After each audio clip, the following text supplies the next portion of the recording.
Closed session will come to order. At this time, the City Council, City of Rialto, the acting successor agency to the redevelopment agency, the Rialto Utilities Authority, the Rialto Housing Authority is now in session. At this time, I have the clerk call the roll call.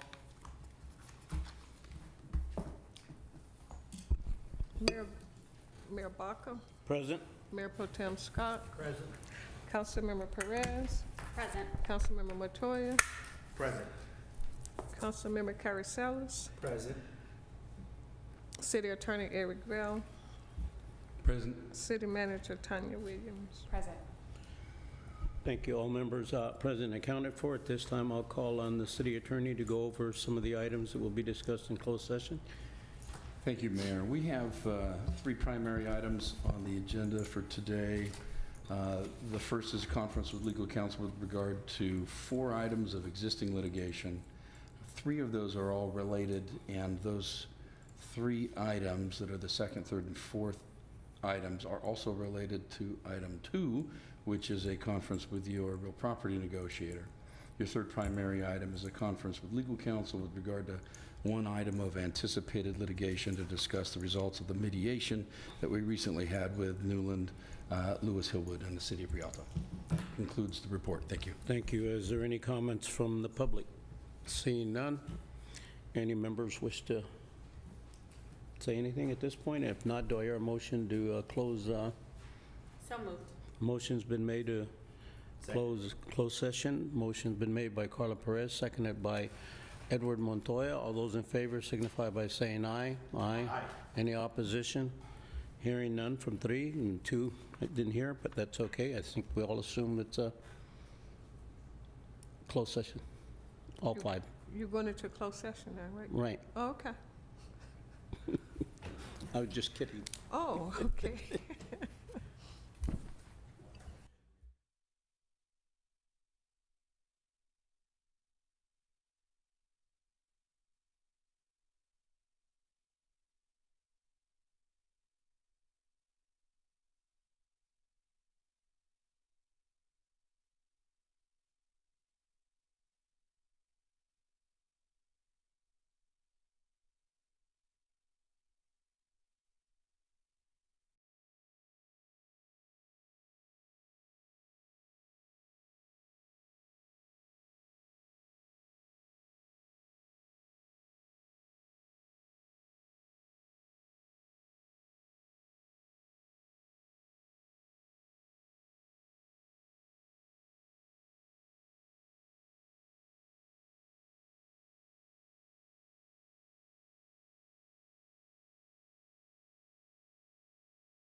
When the earth shakes, the ground moves, and things start to fall, you'll ask yourself, how prepared or unprepared are you? Have you removed objects from over the bed and over your head? Anchored your possessions securely to the wall. It won't be a pain, and you're not doing it in vain. Are your emergency kits packed? What about your family, your friends? Do they know what to do, how to get in touch, and where to meet? Do you know how to drop, cover, and hold on, covering your head and neck? What if you're outside? Or in a car?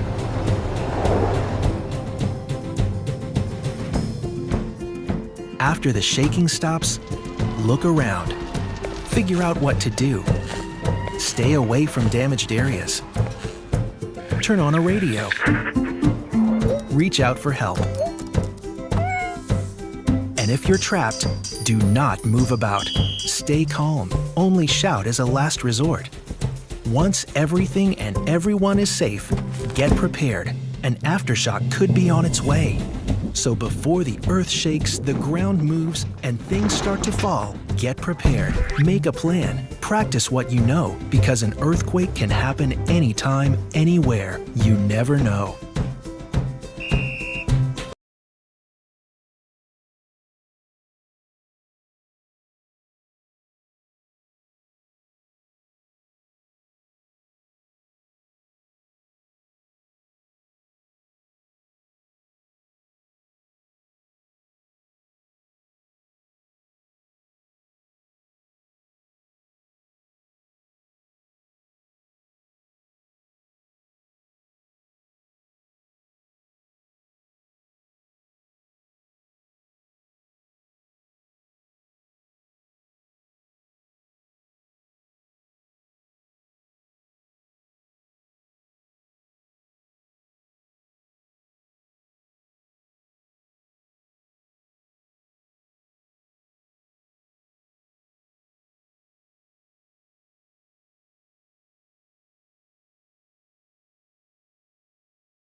give your garden a boost while helping the planet? The City of Rialto has you covered. Rialto residents and businesses can pick up free mulch and compost, open to the public 24 hours a day. Located at 246 South Willow Avenue, in the south parking lot. Bring your shovel and container to this self-serve station and do your part to keep Rialto green. It's first come, first served. Transform your yard and support sustainability at the same time. For more information, call 909-820-2602 or visit www.rialtoca.gov. Proudly brought to you by the City of Rialto Public Works Department. And let's grow greener together.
The earthquakes you see in movies are one thing, but real life is a completely different animal. Just because you can't predict an earthquake doesn't mean that you can't prepare for one. In the event of a real earthquake, you should drop, cover, and hold on. Visit ready.gov/earthquake and practice what to do to keep you and your family safe in the event of a real earthquake. And you'll be seen as a hero by your family and your loved ones. When the earth shakes, the ground moves, and things start to fall, you'll ask yourself, how prepared or unprepared are you? Have you removed objects?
When the earth shakes, the ground moves, and things start to fall, you'll ask yourself, how prepared or unprepared are you?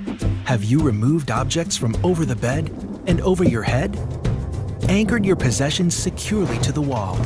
It won't be a pain, and you're not doing it in vain. Are your emergency kits packed? What about your family, your friends? Did they know what to do, how to get in touch, and where to meet? Do you know how to drop, cover, and hold on, covering your head and neck? What if you're outside? Or in a car?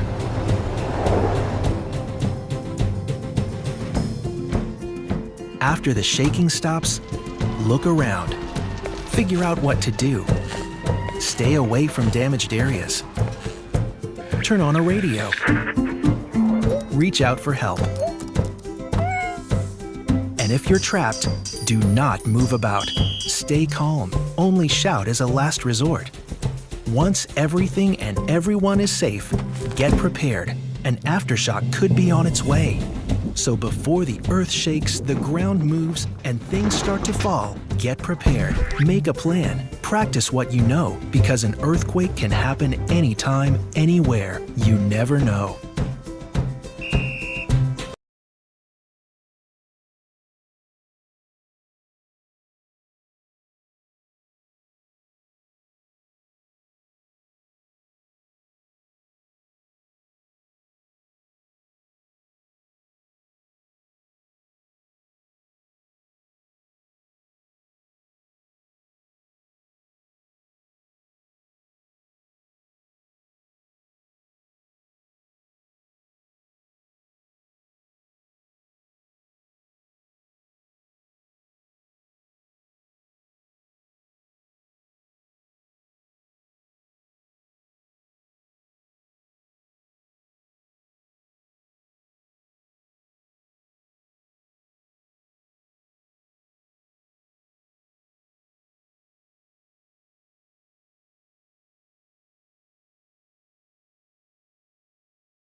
New Service Line Warranty program is now available for our city in partnership with Service Line Warranties of America that offers homeowners affordable repair service plans for the water and sewer lines that connect homes to our municipal system. Service Line Warranties sends educational information to homeowners with the option to enroll in the program. These letters include our logo so that you know the program is legitimate. Here's how the service works. When a homeowner has a problem, simply call Service Line Warranties toll-free number, available 24 hours a day. A repair management specialist takes your information. A local vetted contractor calls you back to arrange a convenient time to come to your house to make the repair. When the contractor is en route, you'll receive a text and email providing the technician's name and map to track the arrival time.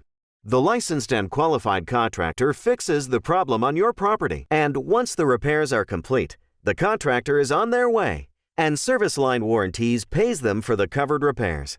Soon after, you'll receive a text with a link to rate the repair experience. Service Line Warranties uses this information to ensure your satisfaction.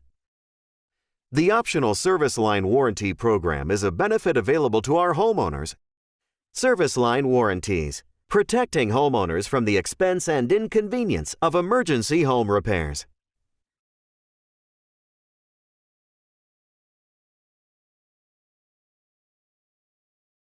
¿Sabías que la oficina del secretario municipal de Rialto ofrece servicios de pasaportes? Ubicada en 290 West Rialto Avenida, el servicio sin cita previa está disponible para el público de lunes a jueves, de 8 de la mañana a 5 de la tarde. Así es, no es necesario hacer cita. Solicitar un nuevo pasaporte requiere lo siguiente. Tenga en cuenta que cada solicitante debe estar presente. Para los niños de 15 años o menos, esto incluye a ambos padres. Complete el formulario de S11 para cada individuo. Use tinta negra y complete solo las casillas designadas. Tenga en cuenta que los formularios de S11 están disponibles a pedido. Las solicitudes de pasaporte de los Estados Unidos solo están disponibles en inglés y deben estar escritas en inglés. Debes completar la sección de información de los padres, incluso si eres un adulto que solicita para sí mismo. No utilices corrector si cometes un error.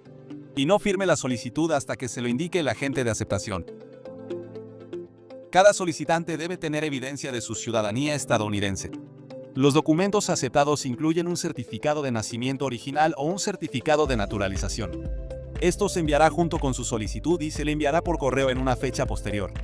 También deberá mostrar una prueba de identidad como una licencia de conducir o tarjeta de identificación válida. Se requerirá que los padres muestren sus identificaciones como medio de identificación para sus hijos. Se deberá presentar una foto reciente de pasaporte para la solicitud. Puede tomarse una foto adentro por una tarifa de $12. Se deberán realizar 2 pagos separados cuando presente su solicitud. El primer pago es por la tarifa de solicitud. Debe estar a nombre del US Department of State, usando un cheque o giro postal solamente. El segundo pago es por la tarifa de ejecución, a nombre de City of Rialto, mediante cheque, giro postal, efectivo o tarjeta de crédito. Puede encontrar las tarifas actuales en rialtocea.gov buscando servicios de pasaporte o escaneando el código QR para obtener un enlace directo a la página. Si hay varios solicitantes en la misma familia, debe presentar pagos separados para cada uno. Y eso es todo. ¿Estás listo para aplicar?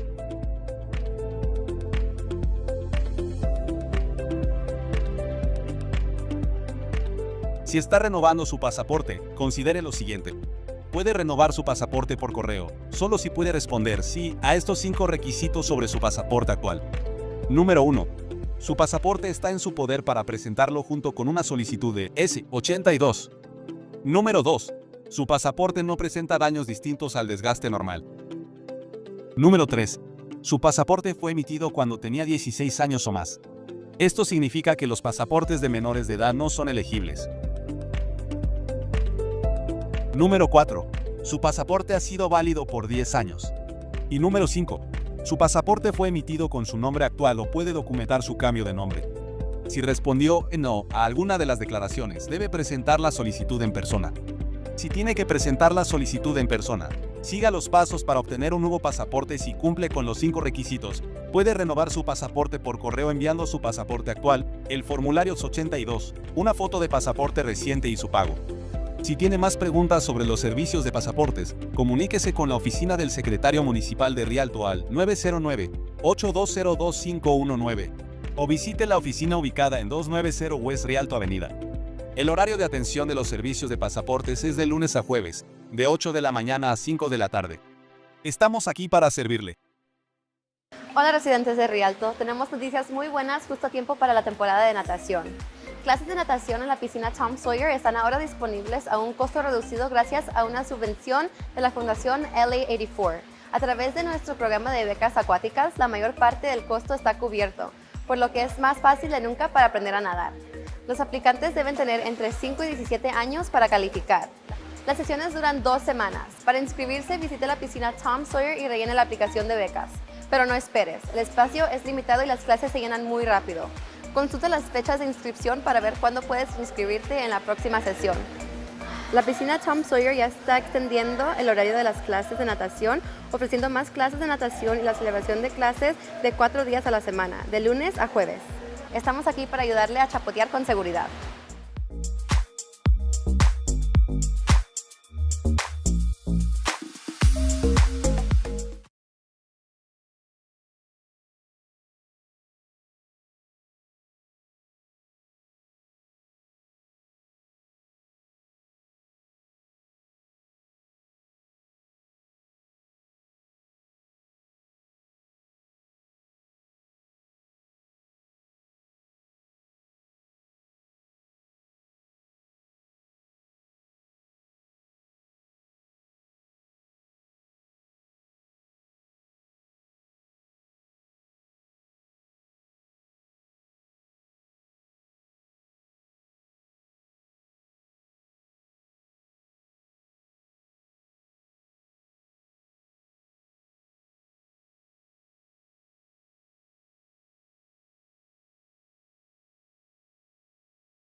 When the earth shakes, the ground moves, and things start to fall, you'll ask yourself, how prepared or unprepared are you? Have you removed objects from over the bed and over your head? Anchored your possessions securely to the wall. It won't be a pain, and you're not doing it in vain. Are your emergency kits packed? What about your family, your friends? Do they know what to do, how to get in touch, and where to meet? Do you know how to drop, cover, and hold on, covering your head and neck? What if you're outside? Or in a car?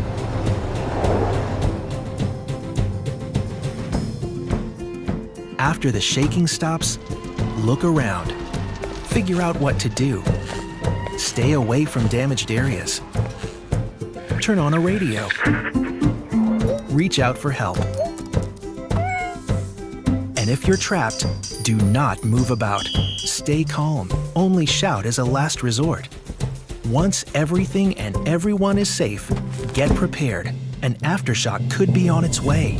So before the earth shakes, the ground moves, and things start to fall, get prepared. Make a plan. Practice what you know, because an earthquake can happen anytime, anywhere. You never know.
I'm Grace, and I am here at the Rialto Farmers Market second Wednesday of every month, and we are part of the Healthy Rialto Initiative, just trying to get recipes out to the people and show them what to do with the different ingredients from our farmers, highlighting a different farmer every month.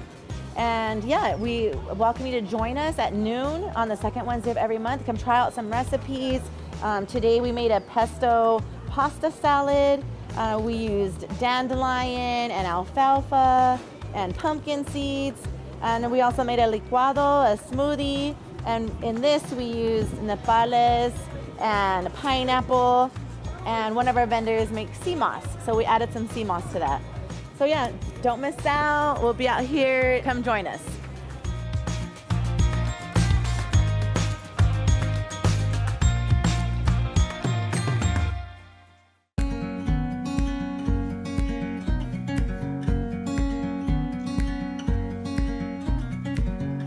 Hi, good morning everyone.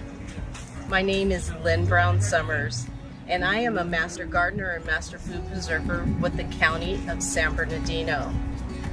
I am with one of the 3 community gardens here that is in the city of Rialto.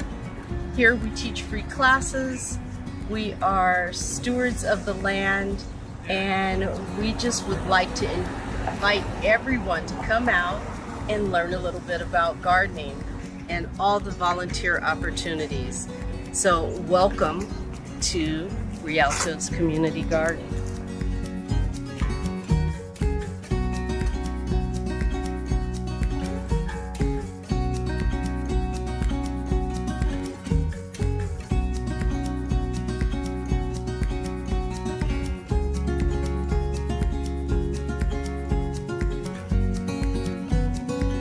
What brought me here was the food prices are kind of going up. So me and my girlfriend are trying to figure out the self-sustainability. So this is one good way. I mean, if you're interested, there's a community here, there's classes, take advantage.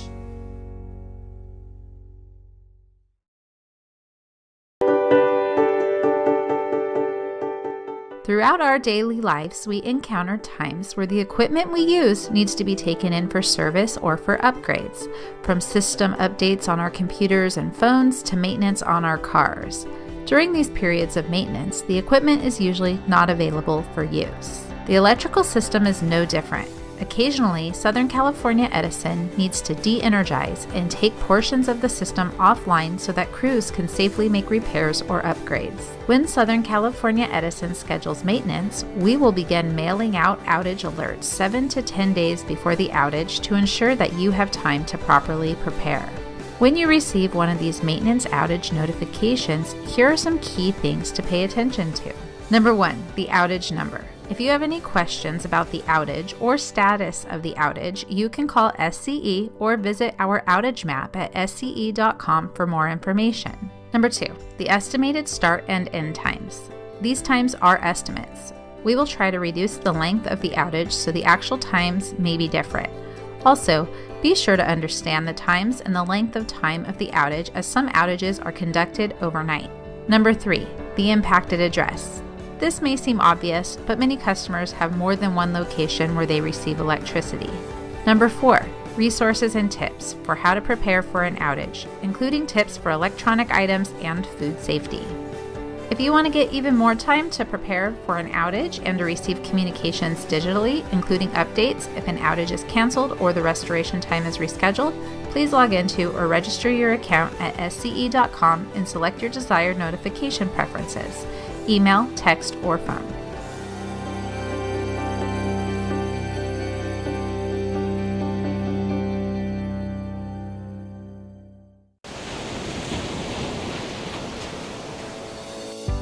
Have you heard about Senate Bill 1383? The California Senate passed a law to improve air quality and reduce greenhouse gas emissions. This new California law will require all residents to participate in the food waste recycling program. How does it work? Residential customers will begin placing their bagged food waste into their green barrel, along with their green waste. Food waste collection is already part of your service. We just ask that it is sorted differently. What is food waste? fruits, eggshells, bread, rinds, cooked meat and seafood, bones, vegetables, food soiled paper, coffee grounds, and plate scrapings are all considered food waste. How will it work in your home? You will begin collecting food waste in its own plastic-lined container, separate from your other waste and recycling. We encourage you to use containers you may already have, such as coffee cans, small buckets, bins, or small waste baskets. We recommend a container with a lid to reduce odor. Place your container on your countertop, under your sink, or even in your freezer. Remember to bag all food waste, regardless of how you choose to collect it. We encourage you to reuse bags you may already have, such as bread bags or produce bags. Bags do not need to be compostable or biodegradable. Once full, please secure your plastic bag and place it in your green waste barrel. Please continue to use your green waste barrel as usual. Some items are not acceptable. This includes trash, metal, liquids, batteries, hazardous waste, electronic waste, animal waste, diapers, glass, and paint. Once collected, your food waste will be sorted and processed for composting at one of our material recovery facilities, where it will be turned into mulch, soil amendments, and landscaping material. Your efforts go a long way in closing the loop on sustainability and reducing waste in California. Thank you for doing your part.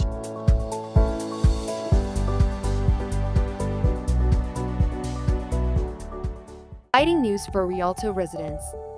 The City of Rialto has partnered with Rattle Tech to bring you the My Rialto app, available now on Android and iPhone. Need to report an issue like a pothole? Just tap Report Issue, choose Potholes, write a brief description, snap a photo, and the app will automatically fill in the location for you. Want to stay updated? Add your contact info or submit it anonymously. It's that easy. Paying city bills just got easier. The My Rialto app links you to all of the City of Rialto's services right at your fingertips. Looking for information on sandbags, park shelters, or community resources? The City Info section has everything you need, all in one place.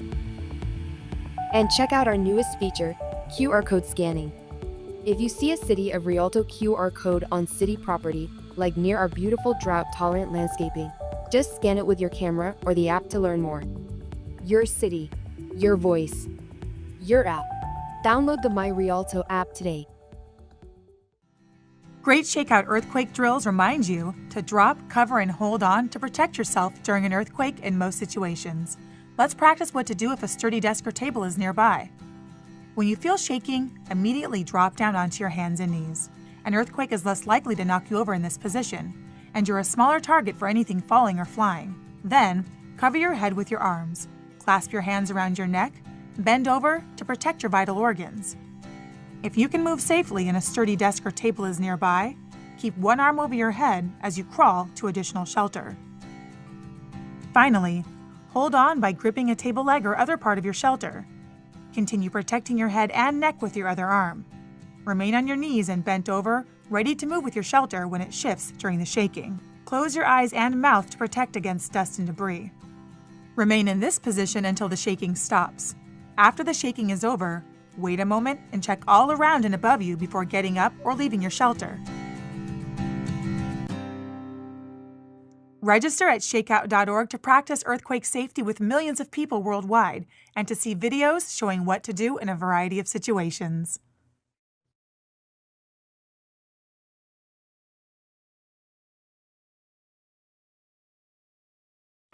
Hey Rialto, my name is Maria from the City of Rialto's Parks, Recreation, and Community Services Department, and I'm excited to share some awesome news with you.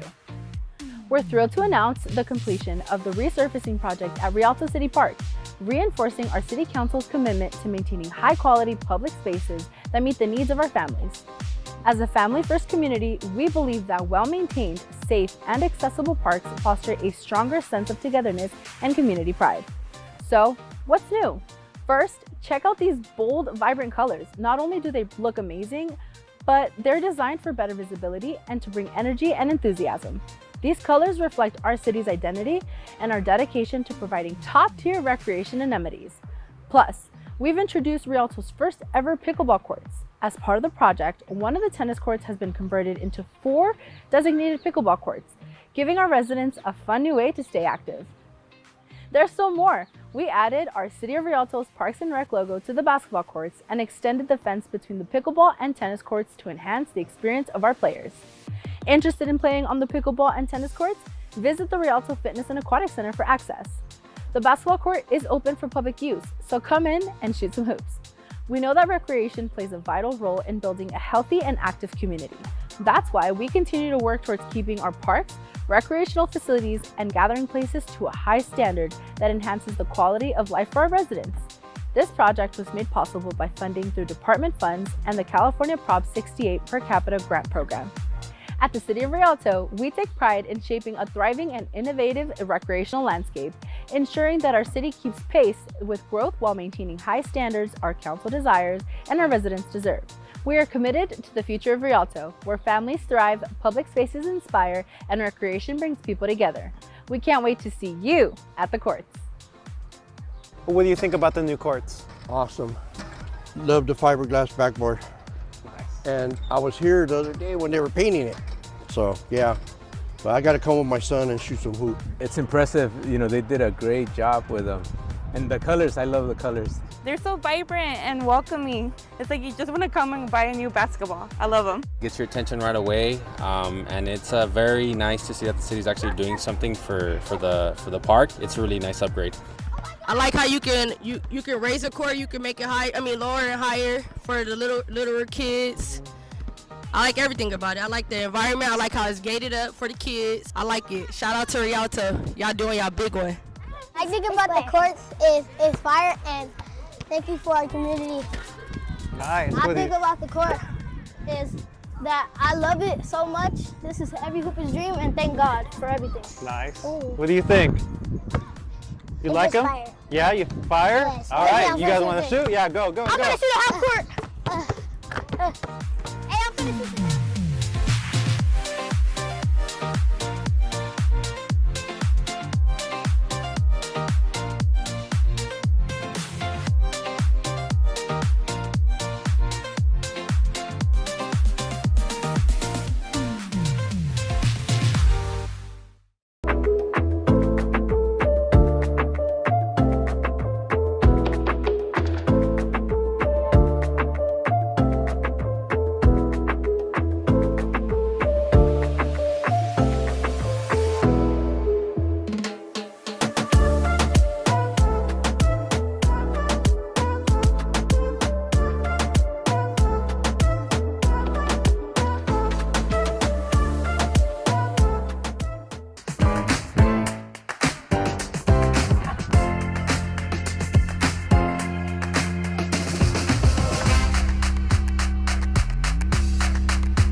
I'm Scott McAfee of Don's Bikes, and we are rooted in Rialto.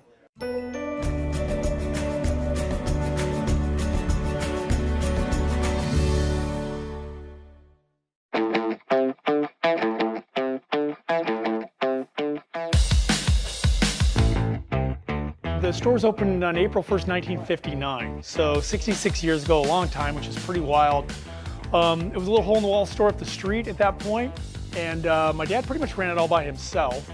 And I'd say, you know, as a kid, I grew up in the business, so I would do a lot of the purchasing for him. I'd work on bikes, and I think at that point I got a rough idea of like how to run a small business.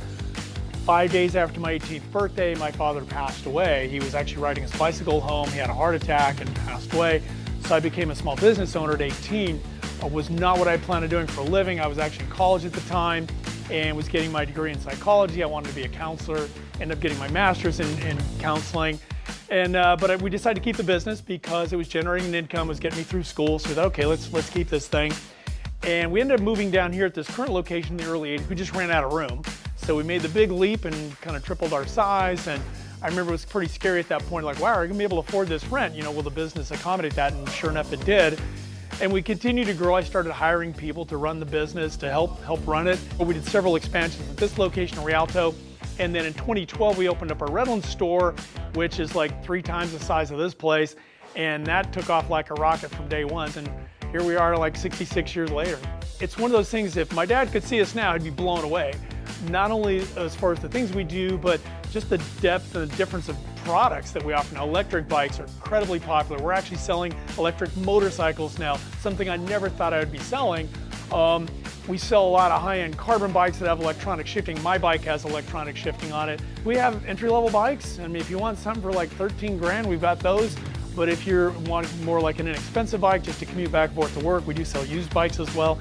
So it's a variety, and there's a lot of different categories of riders. That's, I think, the thing that keeps me interested and motivated in this business. You just never know who or what you're going to work with next. It's a very, very diverse group of people, but what they all share in common, I think, is a love of cycling. And I see the expression on people's faces when if they've been off a bike for a while, when they come back from a little test ride, they've always got that smile on their face, like, wow, it's like being a kid again. So it's really cool. Our address is 384 South Riverside Avenue in Rialto. We're open from 10 till 6 Monday through Saturday, 11 to 4 on Sundays. Or you can go online to donsbikeshop.com. We do a lot of repair work. This place is crazy. On a weekend, we do a ton of repairs, so we have quite a few mechanics. I have 22 employees total. A lot of them are dedicated mechanics. This is what they do all day long. They fix other people's bikes. And we work on all kinds of bikes, not just the ones we sell, but pretty much bikes from all over the place. The cool thing about this business is it is about health, fitness, psychological health. You know, as I know, just getting a master's in counseling psychology, anything you can do to reduce stress is just a win-win. And so we are tied in with fitness, with health, with recreation, with community, with giving people groups to ride with. We do events with the city and we partner with them on a lot of different things. We do have the ride out for the teens. Rialto PD gives us an escort for that. We also had some really cool celebrities come out. These are people from the biking world from like the 80s, or kind of the stars, if you will, of the BMX world that came out to be part of our event. So, we kind of been part of this community for a very long time. And, when people have asked, well, why do I like to give back to my community? And it's because my community has given so much to me. And probably one of the favorite things I like about doing this is you get to really know people in this business. Kind of like a barber or a hairstylist where you talk to people and you get to know their stories. I mean, I had an exchange with a gentleman just this morning who shared some sorrow and some loss from a family member who'd passed away, but those are the kind of relationships we develop with people, and we've done so over literally decades. And it's just kind of cool because most businesses, they don't get to get that personal, I guess, with people, but that's probably my favorite thing, is just all the relationships, the friendships that we have made with all kinds of different people over the years.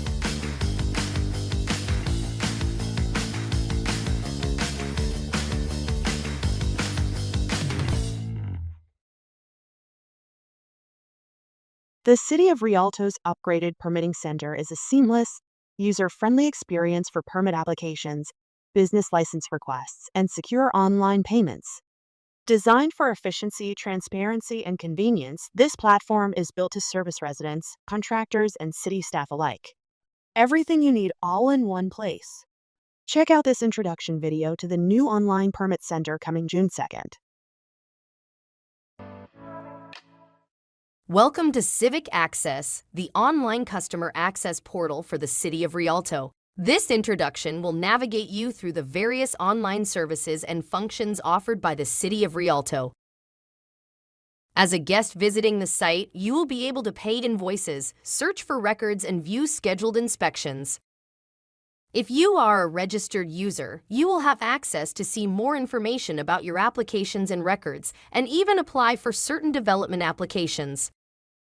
To log in, click Login or Register in the top right corner of the page, or with the tile in the center of the screen.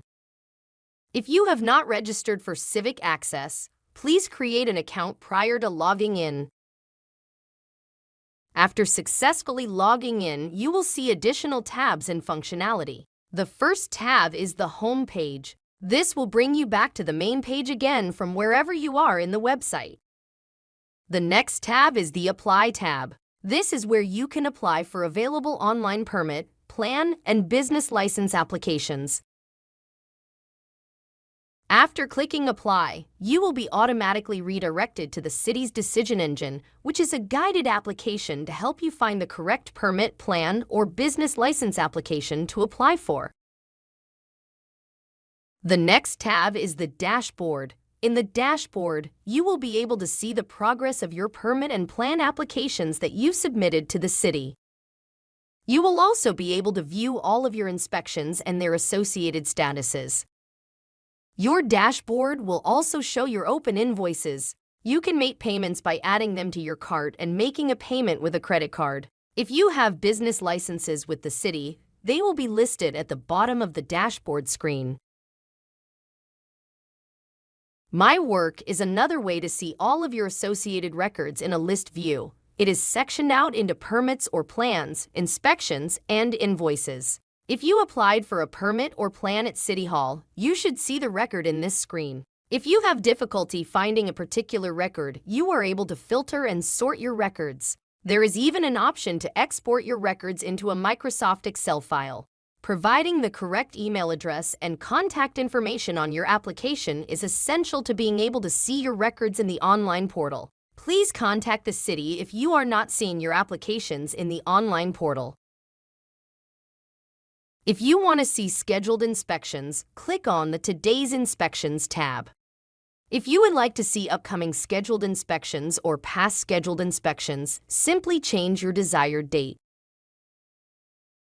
The Search Records tab allows you to search and view information available for permit, plan, licenses, and inspections records. You can search with record numbers, keywords, or partial descriptions. Click on the record number to see more details of the record. If you cannot locate the record you are looking for, please contact the city.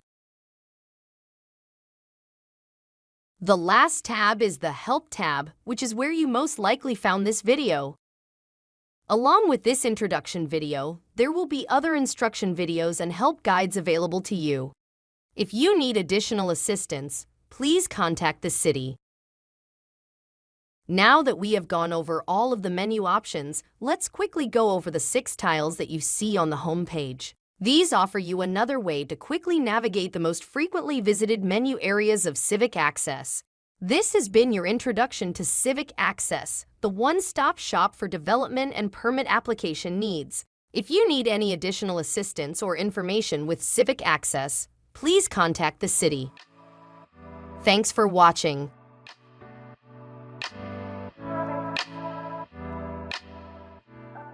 COVID-19 emergency has hit working families hardest. That's why all across the country, community action agencies are open and here to ensure the well-being of every American family. For over 50 years, we've been delivering hope and opportunity. Now more than ever, working families need life-changing services, solutions, and stability. Contact your local community action agency today. To give your garden a boost while helping the planet? The City of Rialto has you covered. Rialto residents and businesses can pick up free mulch and compost, open to the public 24 hours a day. Located at 246 South Willow Avenue, in the south parking lot. Bring your shovel and container to this self-serve station and do your part to keep Rialto green. It's first come, first served. Transform your yard and support sustainability at the same time. For more information, call 909-820-2602 or visit www.rialtoca.gov. Proudly brought to you by the City of Rialto Public Works Department. And let's grow greener together.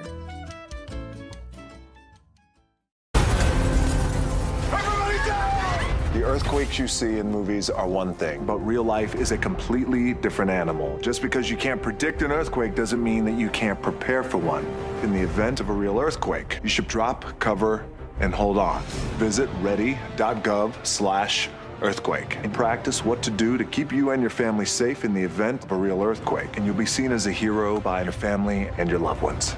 When the earth shakes, the ground moves, and things start to fall, you'll ask yourself, how prepared or unprepared are you? Have you removed objects?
When the earth shakes, the ground moves, and things start to fall, you'll ask yourself, how prepared or unprepared are you?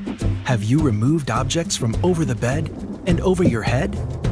Anchored your possessions securely to the wall. It won't be a pain, and you're not doing it in vain. Are your emergency kits packed? What about your family, your friends? Did they know what to do, how to get in touch, and where to meet? Do you know how to drop, cover, and hold on, covering your head and neck? What if you're outside? Or in a car?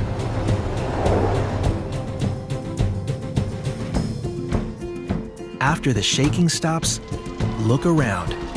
Figure out what to do. Stay away from damaged areas.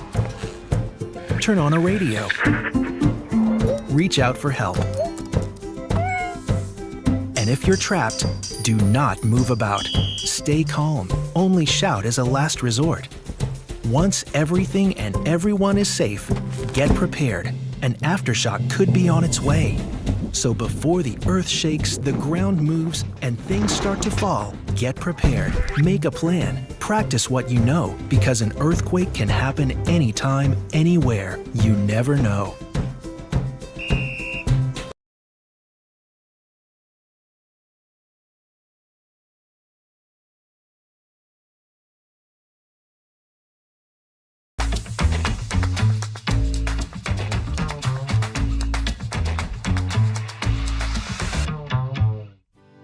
Hey guys, it's Maria, the Healthy Rialto Coordinator, and today we are back with the vendor shoutouts, and we are shouting out Fabi's Bees. Today we are here with Fabiola Delgado.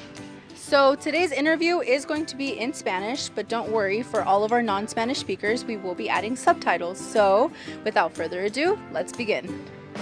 ¿Cómo está? Muy bien, gracias. Okay, so la primera pregunta sería, ¿qué nos puede contar de su negocio? Que lo empezamos poco más de 12 años. Nada más mi esposo y yo hemos trabajado en las abejas, con las abejas. Y hasta ahorita hemos seguido trabajando. Y pensamos seguir trabajando hasta que podamos. Ok, ¿qué tipo de miel vende aquí? Vendemos miel de flores de alfalfa, de flores silvestres y de flores de naranjo. Toda la miel es 100% pura, no tiene sabores, no tiene colores agregados. Si digo de flores de naranjo, es porque ponemos las abejas en los cultivos de naranjos, de ahí agarran el néctar para hacer la miel. Lo mismo de flores silvestres, están las abejas a lo largo del río y en las montañas, que es todo lo que nace silvestre, es de flores silvestres. La de flores de alfalfa igualmente, son cultivos enormes, cada cultivo de 60-80 acres, pura alfalfa. Y es de donde ellas agarran el néctar para hacer la miel. Por eso puedo diferenciar qué clase de miel es cada una. Wow. Sí, y nosotros trabajamos directamente con las abejas para hacer todo el proceso desde extractar la miel, quitar la miel de las colmenas, extractarla y envasar la miel. Oh, wow. Aquí también miro en la mesa que tiene diferentes cosas, diferentes productos que sean aparte de la miel. ¿Qué ofrece también? Honeycomb, el polen, la cera y la crema y los chapsticks que están hechos a base de la cera de nuestras abejas. So, todo de aquí es de las abejas con las que ustedes trabajan. Sí, es de las abejas con las que trabajamos nosotros. ¿Tiene productos que se venden más o algo que la gente busca? A veces se vende la de flores de naranjo, otras veces otra, pero siempre, unas veces es una, otras veces es otra miel. Pero siempre la miel la buscan mucho. ¿Depende de la temporada? Sí, también depende mucho de la temporada. En temporada de fríos es cuando más se consume. Okay. Para la gripe.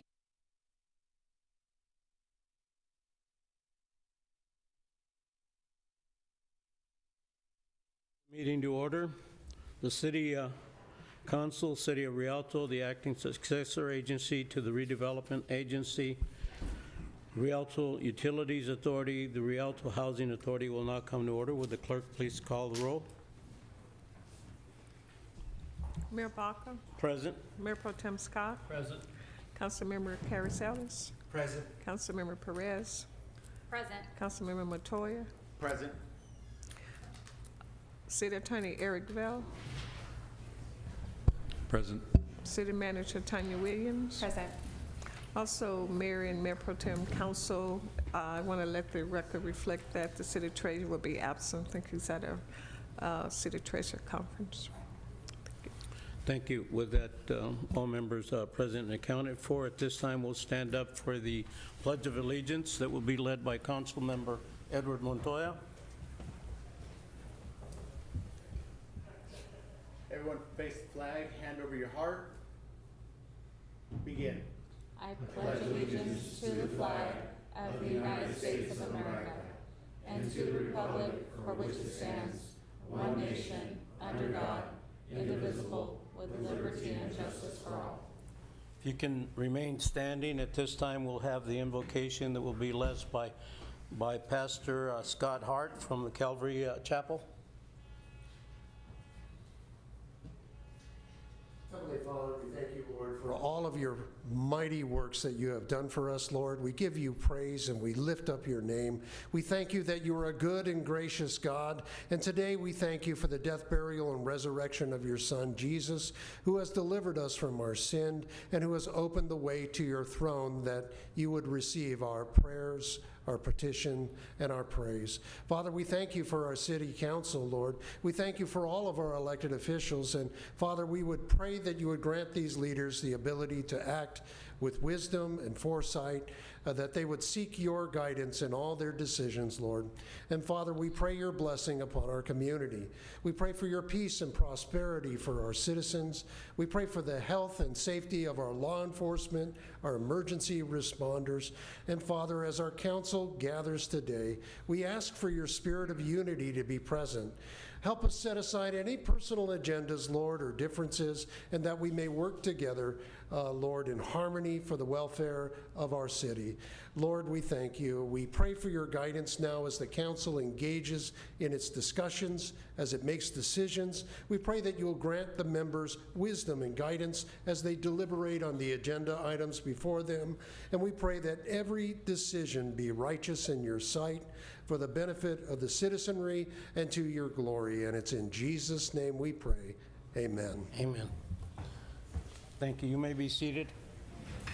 This time we'll call on the city attorney to give us a report on closed session. Thank you, Mayor. We had three primary items on your agenda this evening. The first was a conference with legal counsel on 4 items of existing litigation.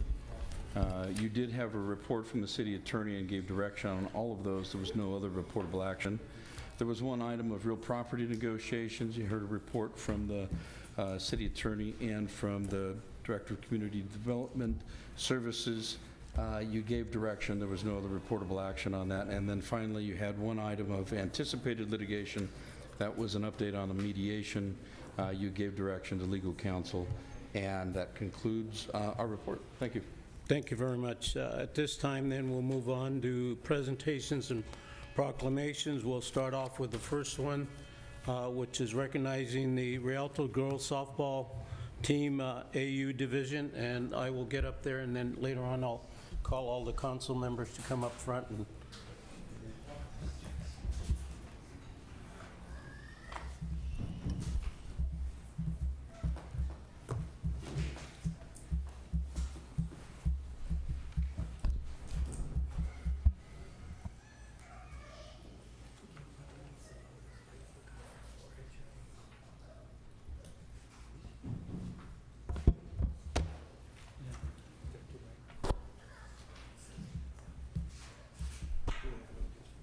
thank you very much. We have some recognition. We'd like to recognize the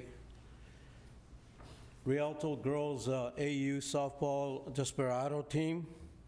And I'd like to call Sam Rodriguez up front, please.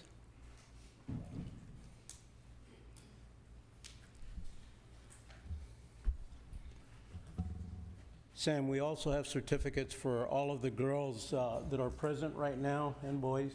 Is it just all girls? All girls. All girls that are here from the County Supervisor Joe Baca Jr. from the 5th District that will have give out, but I'll read what it says. It says, in recognition of your outstanding leadership and unwavering dedication to youth athletes and building a championship team. Culture helped leads the team to its first place division in 2026 spring season. The City of Rialto proudly congratulates you on this remarkable achievement. And this certificate is presented by myself, the Mayor, Joe Baca, the Ed Scott, Mayor Pro Tem, Andy Caraceres, Council Member, Carla Perez, Council Member, and Edward Montoya, City Council Member. So on behalf of all of us, we'd like to present the certificate, and once again, we'd like to congratulate all of the girls that participated. And thank you very much, girls, for being out there, because you're setting an example for other girls that want to be champions like you. You can say, I did it, you can do it. Isn't that right? Yes. That's right. They can come back and be champions like you. You dedicated the time and the energy, and it paid off, because it just doesn't just happen overnight. It takes a lot of discipline, takes a lot of hard work, and it takes teamwork. And you were all a team that played together, and you were able to accomplish this. So in behalf of the city, I'd like to present this certificate, and then if after you say a few words, I'd like to invite all of the girls and members of the city council member to also be present up front. Sam? Look again. I wasn't expecting this, so sorry guys. Thank you so much for your recognition on the pursuit for these girls to go after the championship. They work very hard. I had them they've been with me for over 2 years now. It wasn't just me though. It took a tribe of people to do this. It was the parents, it was the coaching staff, and the great leadership of the moms that helped us out. I'm very proud of these girls. This moment for me is as you guys can see, is exciting, and I'm sure our girls are loving it too. But they're the champions, and I'm just happy to be part of it. Thank you guys. I really honor this. Give me a round of applause.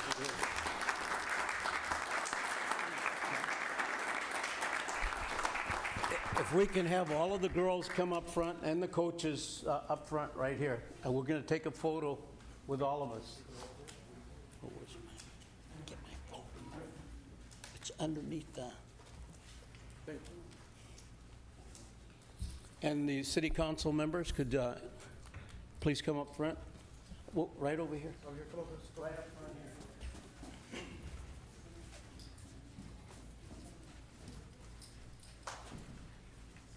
See yourself up here?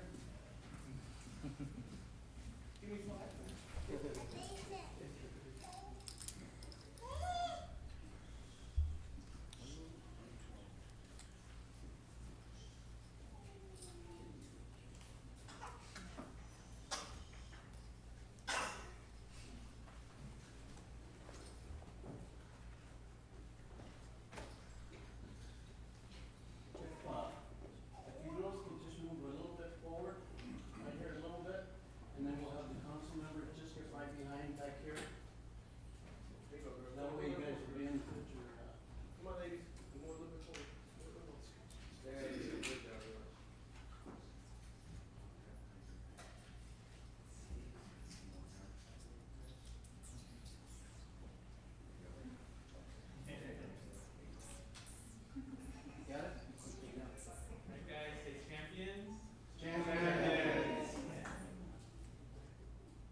Now we'll move on with the rest of the agenda. We'll move on to oral communications. Are there any oral communications? No. Okay, seeing none, then we'll move into the consent item. All matters under the consent item calendar are considered to be routine by the City Council and may be acted at one point. And any member that wishes to pull out any item from the agenda can also do so. Is there any member in the audience that'd like to pull any items from the consent item? Seeing none, do I hear a motion from the council to accept the consent item? Motion's been made by Mayor Pro Tem Ed Scott, seconded by Councilmember Carla Perez. All those in favor signify by saying aye. Aye. Any opposition? Hearing none. And by the way, the girls and guys, if you guys want to leave, you can leave too as well. You don't have to stay in if you don't want.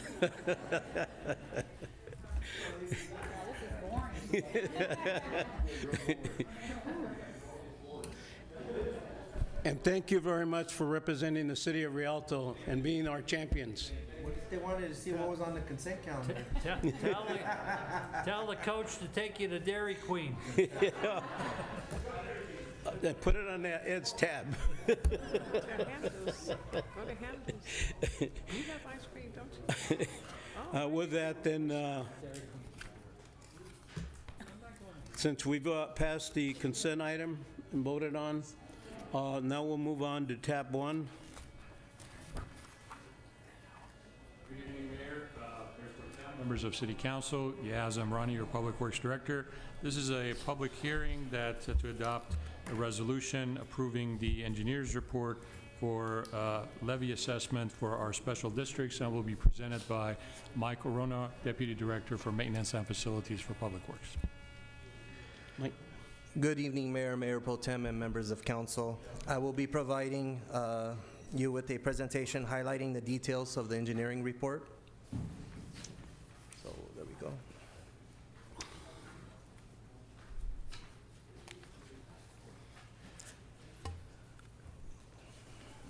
So Streetlight District 1, the city established SLD1 throughout the entire city to fund the operation of the city's streetlight system, consisting of over 3,750 streetlights, and to fund costs for tree trimming and maintenance. Proposition 218 limits the tree trimming and maintenance, Proposition 218 limits the special assessments levied in SLD1 to a historic maximum special assessment prior to November 1996.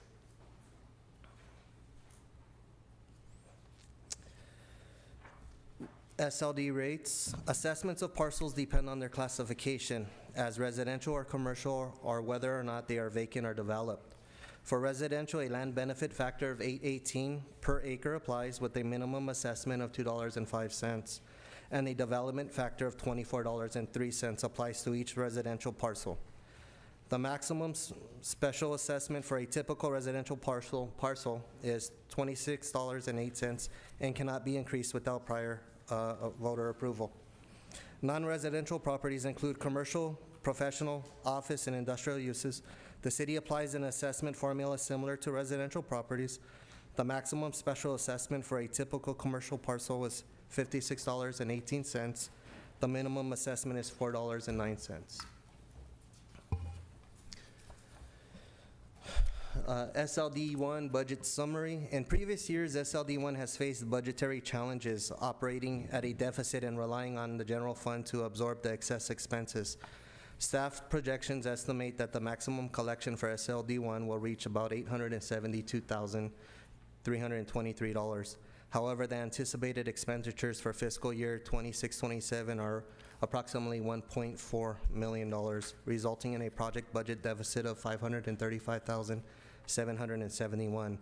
Historically, this deficit has been addressed by transferring the needed funds from the general fund. For a comprehensive overview and a detailed budget is included as attachment 1 in your report.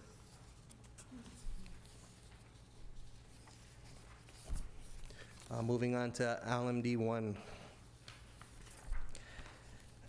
LMD1, in 1977, Rialto established LMD1 to fund the maintenance of exterior parkway and median irrigation and landscape adjacent to and associated with private land development.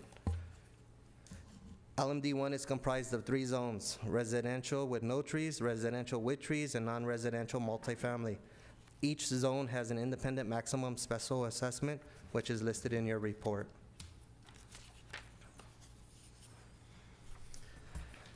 LMD budget summary. As a result of consistent increases in labor and utility costs, the cost to maintain the improvements within LMD1 in prior years exceeded the maximum special assessment that can be levied within LMD1. The city estimates the total collection for residential zones 1 and 2 to be $475,292. The city estimates the total collection for non-residential zone 3 within LMD1 to be $460,771. The projected expenditures for the non-residential zone 3 are balanced, resulting in no deficit and requiring no contribution from the general fund.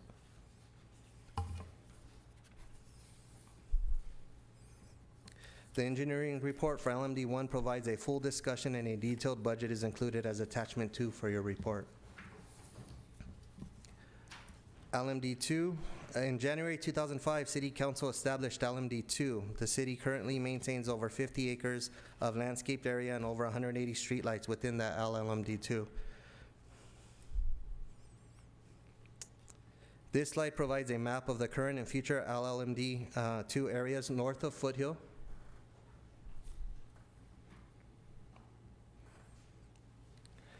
This slide provides a map of the current and future LLMD2 areas south of Foothill.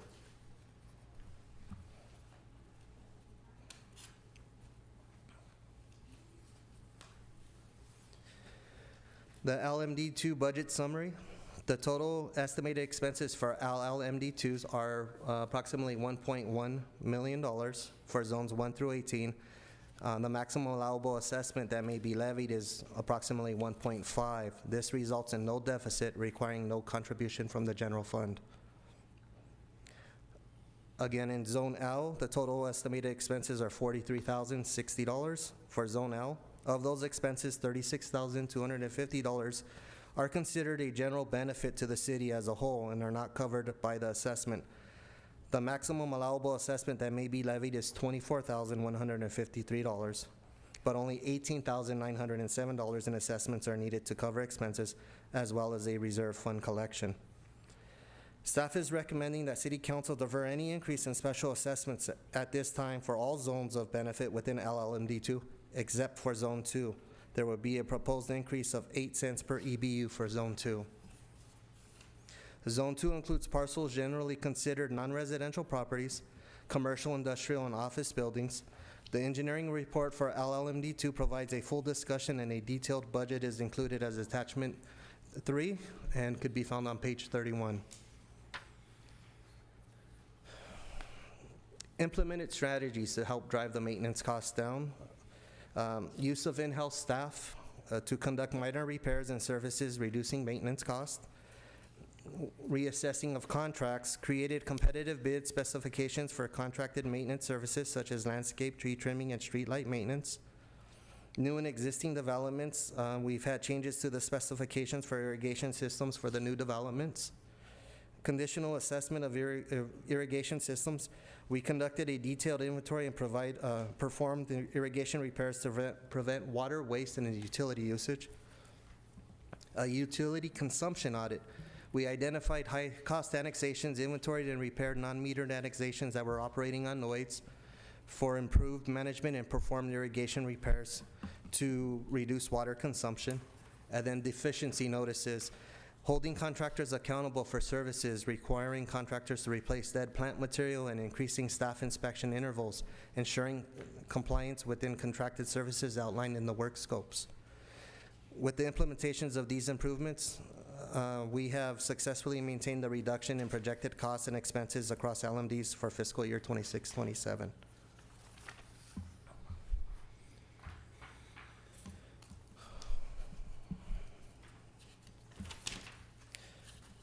So the next steps is the city published notices for the public hearing as required by the California Streets and Highway Codes. The next step in the process are to hold a public hearing and adopt the associated resolutions authorizing the levy of the assessments, maintaining the rates for fiscal year 26-27 for each special district. Thank you. This concludes my presentation. I'm available for any questions, as well as a representative from Webb. And I just want to make a note that the method for calculating the special assessments for these districts have not changed from last year. Okay, thank you. This is a public hearing. Are there any comments or from the public that's here? Have we received any notice from the public that wants to address us? No, we have not, Mayor. Okay, thank you. Seeing none, do I hear a motion to close the public hearing? So moved. Motion's been made by Councilmember Carla Perez. Do I hear a second? Second. Seconded by Edwin Montoya. Any discussion, further discussion? Hearing none. Public hearing is closed, so at this time I'll open it up to the members of the council. Are there any discussions from members of the council? If not, do I hear a motion? Other than that, I'm glad that we're putting on the lights. I think it's good.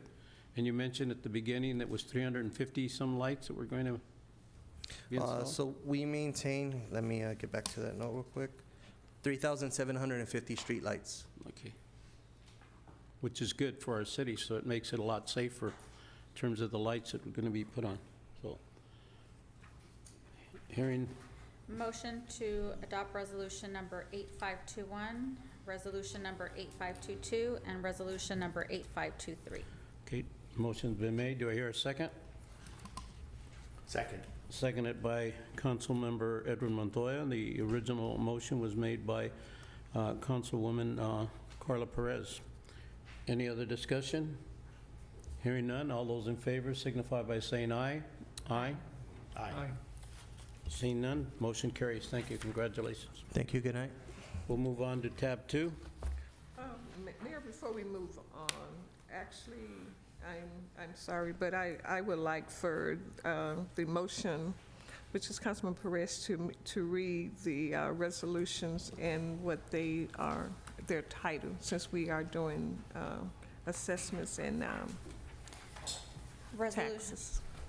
Motion to adopt resolution number 8521, approving the engineer's reports and ordering the levy of assessments for fiscal year 2026-2027 for Streetlight Maintenance District Number 1.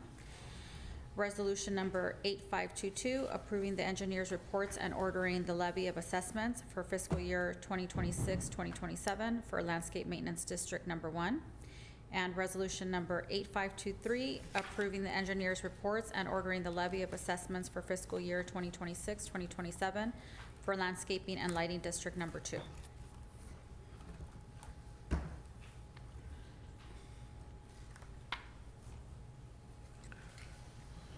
Thank you. Okay, thank you. With that, now we'll move on to tab 2.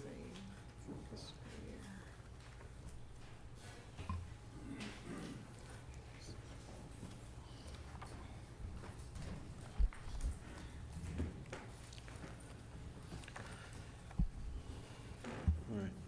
Good evening, Honorable Mayor, Mayor Pro Tem, council members. So the presentation before you tonight, the applicant Investment Building Group is requesting that the council review and consider the project Willow and Valley Warehouse project. So the project site is located on the northeast corner of Valley Boulevard and Willow Avenue. The site is comprised of 3 parcels, approximately 6 acres in size. Currently, the zone is freeway commercial within the Gateway Specific Plan. So the site today is 50% vacant, and the other half is developed with an existing building used for storage and office there, approximately 36 to 37,000 square feet. It's being proposed to be demolished there. So the specifics on the proposal tonight is a request to change the general plan land use designation to business park with a specific plan overlay, to change the specific plan zoning designation to industrial park within the Gateway specific plan. They will be consolidating 3 parcels into 2 to facilitate the construction of 1 building that is for 46,758 square feet, and then another building that is 73,210 square feet.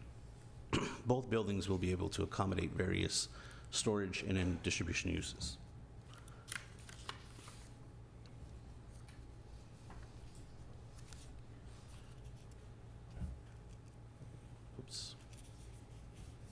go to the next slide here.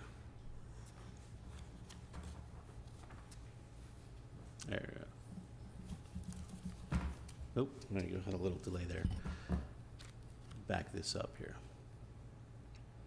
There we go. Okay, so a little bit of detail on the general plan.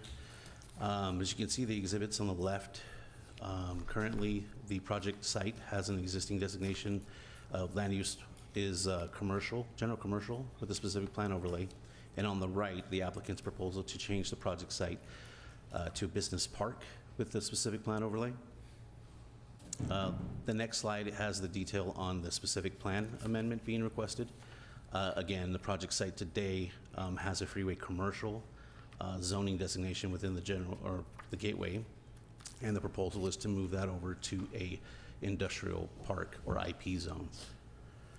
Both the general plan land use designation and the zoning designation that are being proposed will be similar to many of the surrounding properties in the area. So this next slide goes over the site design. For orientation purposes, the north arrow would be the left side of the slide here. That being said, the proposed buildings are located on the east side of the property with vehicle parking areas proposed to the north, south, and west of the buildings. 111 vehicle parkings to be specific, with 15 truck parking or the trailer spaces. The exhibit includes 4 of these red arrows, which just kind of identify the 4 driveways that will be used to access the site. There will be screen walls proposed as well, everywhere necessary to fully screen any truck trailers as well as the dock doors from any public view. The exhibit also incorporates landscape planters throughout the site and water quality improvements as well. So this next slide has the floor plans. Building 1 includes 6,400 square feet of office area with 66,810 warehouse. This includes 10 dock doors and 2 grade level. Building 2 with half of the office area at 3,200 and a warehouse area of 43,558. That includes 5 dock doors and 1 grade level. So in terms of the architectural design, the elevations for the building, they do incorporate wall plane articulation, including breaks up to 3 feet in depth. They also incorporate roof height variations ranging from 32.5 feet to 35. This is typical, the concrete tilt-up construction, so those walls will have reveals, be painted in 3 different colors. Glazing will also be incorporated more abundantly at the office corners, and then there will also be some metal eyebrow accents as well. And so for the landscape, there's 19.6% coverage proposed here. That's coming in the way of a 25-foot landscape along Valley Boulevard up to 38 along Willow and Parkway landscaping. The site will include drought-tolerant plants and 30 or approximately trees at 30 linear feet. Any area of the site after that that's not covered by building or paving will be covered with shrubs and ground cover. So a traffic scoping memo was prepared by DUDEC. It was reviewed by the city's traffic engineer consultant. And these are the numbers here shown for you. The finding was that the project did scope out of the VMT per CEQA guidelines, and that the trip generation did not generate enough traffic to be significant, and that all segments and intersections in the area will continue to operate at the current level. So overall environmental review, an initial study was prepared. The MND was also prepared. These documents were published and circulated for a 30-day comment period. That was February 11th through March 12th of this year. During that period, 2 letters were received. The responses to those comments are incorporated in the final MND. And then to summarize, this project is consistent with the proposed IP zone, Chapter 18.112 of the Rialto Municipal Code that regulates indoor storage facilities. the city's design guidelines, as well as the existing industrial uses located to the northeast, west, and southwest. The environmental studies that were prepared concluded that the impacts for the project would be less than significant when incorporating the mitigations in the MMRP. The project will serve to improve an existing site that's underdeveloped, vacant, with the highest and best use that can be accommodated by the proposed IP zone. This project was introduced to EDC back on November 9th of 2022. Public hearing notices were mailed to all the property owners within 1,000 foot radius and published in the San Bernardino newspaper.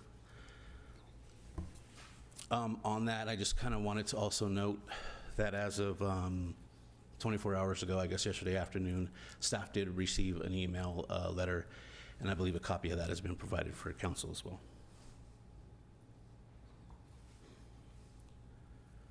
And there is one more slide I'm trying to get to. Oh, it's on my screen, but it's not on your guys's. In any case, let me go ahead and read it off.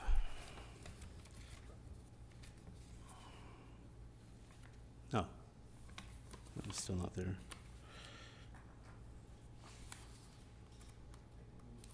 Yeah, anyway, so without the slide, the last but not least is on April 15th of 2026, the Planning Commission did vote 6-0 with one absence. They recommended the City Council approve the project with the MND, and as such, staff and the Planning Commission recommend that the City Council adopt the attached resolutions before you tonight, thereby approving the proposed project subject to the findings and conditions therein. That's all I have for you for tonight. Thank you. This is a public hearing. Is there anyone from the public interested in speaking on this item? Yes, we do have one. Mr. Chase. Good evening. My name is Chase Preciado. I'm a paralegal from Lazo Jury LLP here on behalf of Supporters Alliance for Environmental Responsibility, or SAFER. There is substantial evidence of a fair argument that the Willow and Valley Warehouses project may result in significant adverse biological impacts. Therefore, SAFER respectfully requests that the City Council deny approval of the MND and instead require the City to prepare an EIR before project approval. Expert wildlife ecologist Dr. Sean Smallwood concluded that the project will significantly impact biological resources.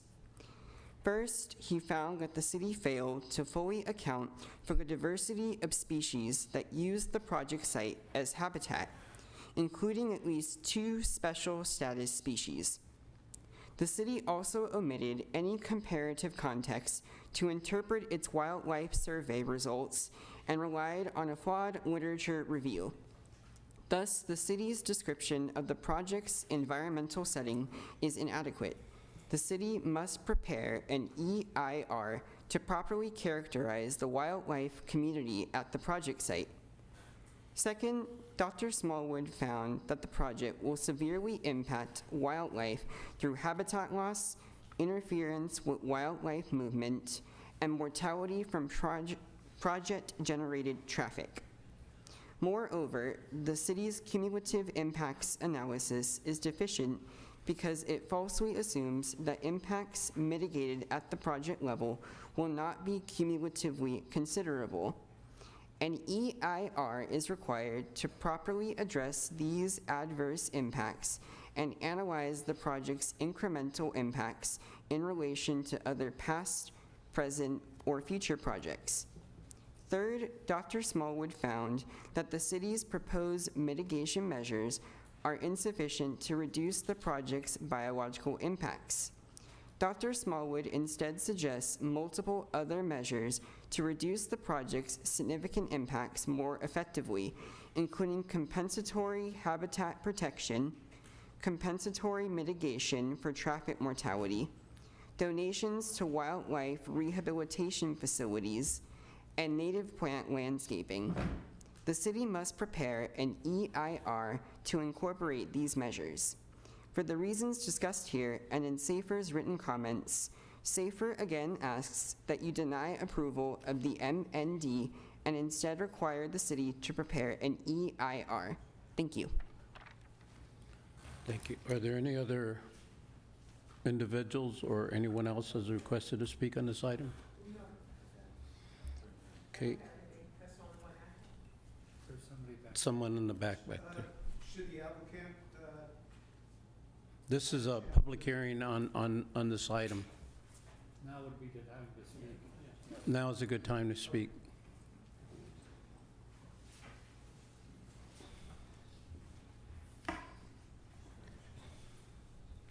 Hello, I'm Brian Bargeman. I'm with Investment Building Group. We're the applicant and the proposed developer of the site. We own the site. We've owned it for almost 5 years now.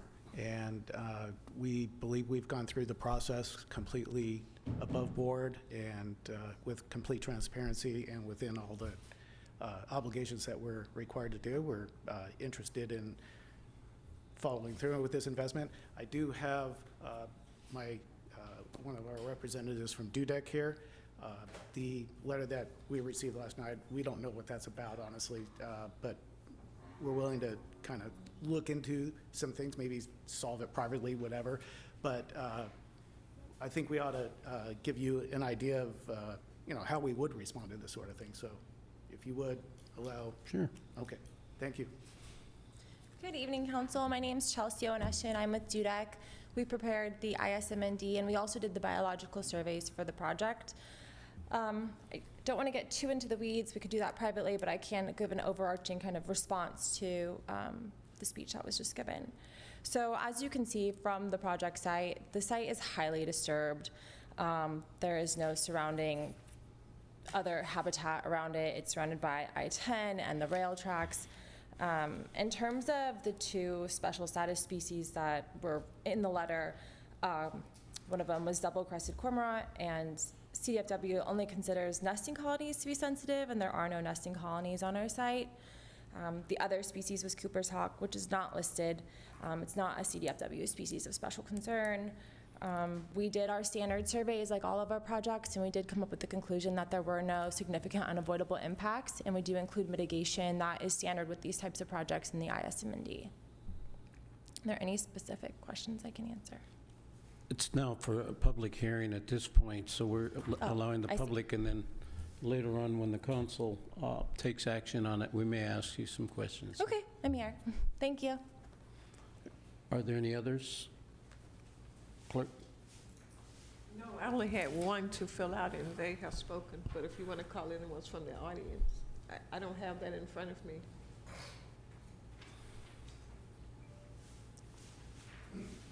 Is there anyone else from the audience?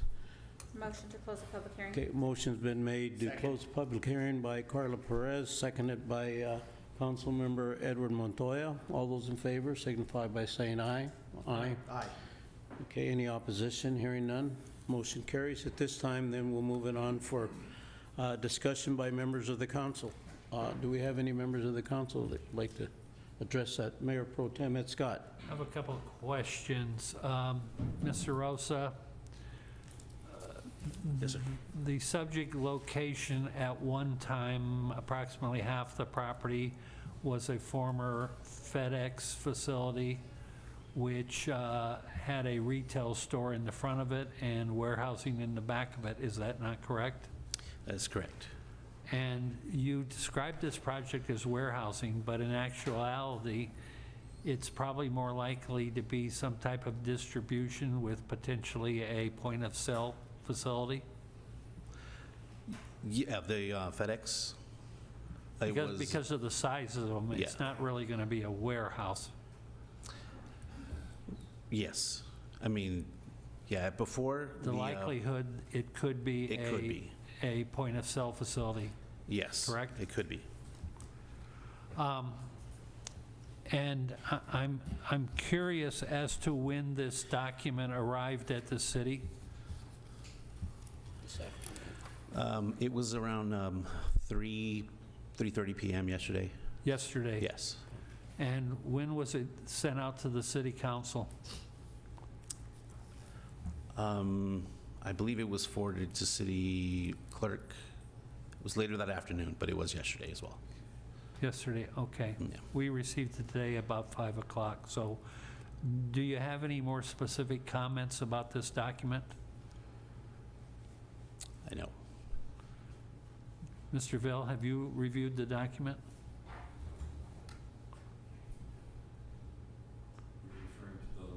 Received Correct. today at Tab 2, the... yeah, Correct. 5 o'clock. Correct. I have scanned it since I only saw it right before closed session meeting today.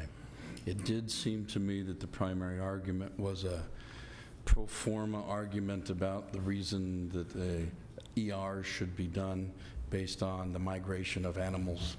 But as staff has already mentioned, this is a disturbed site that was previously developed, and it's in a business and industrial area.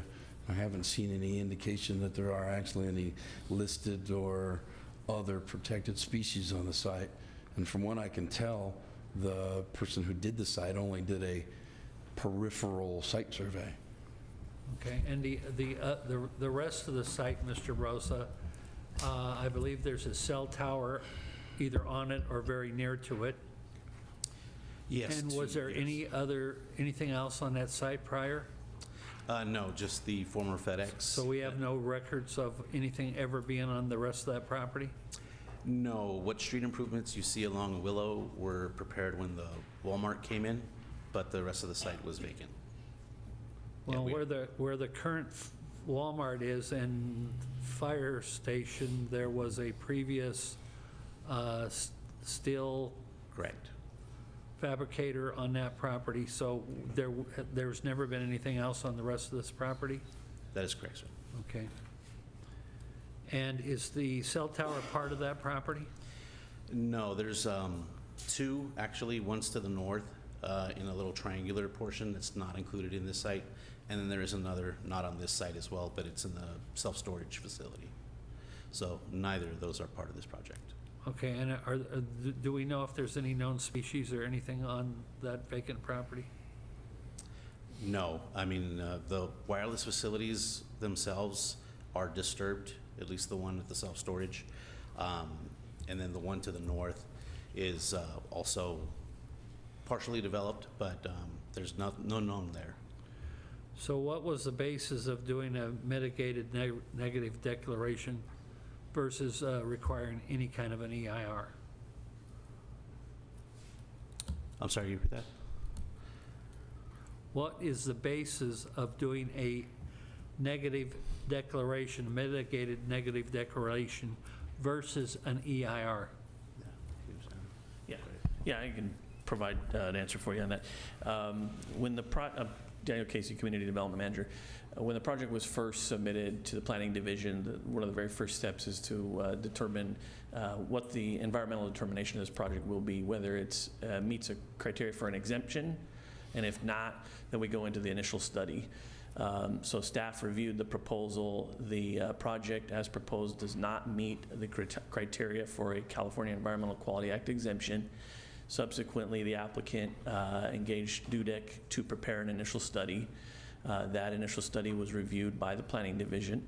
The outcome of that study determined that the project will not have a significant impact on any of the items that are required to be analyzed as a part of that initial study.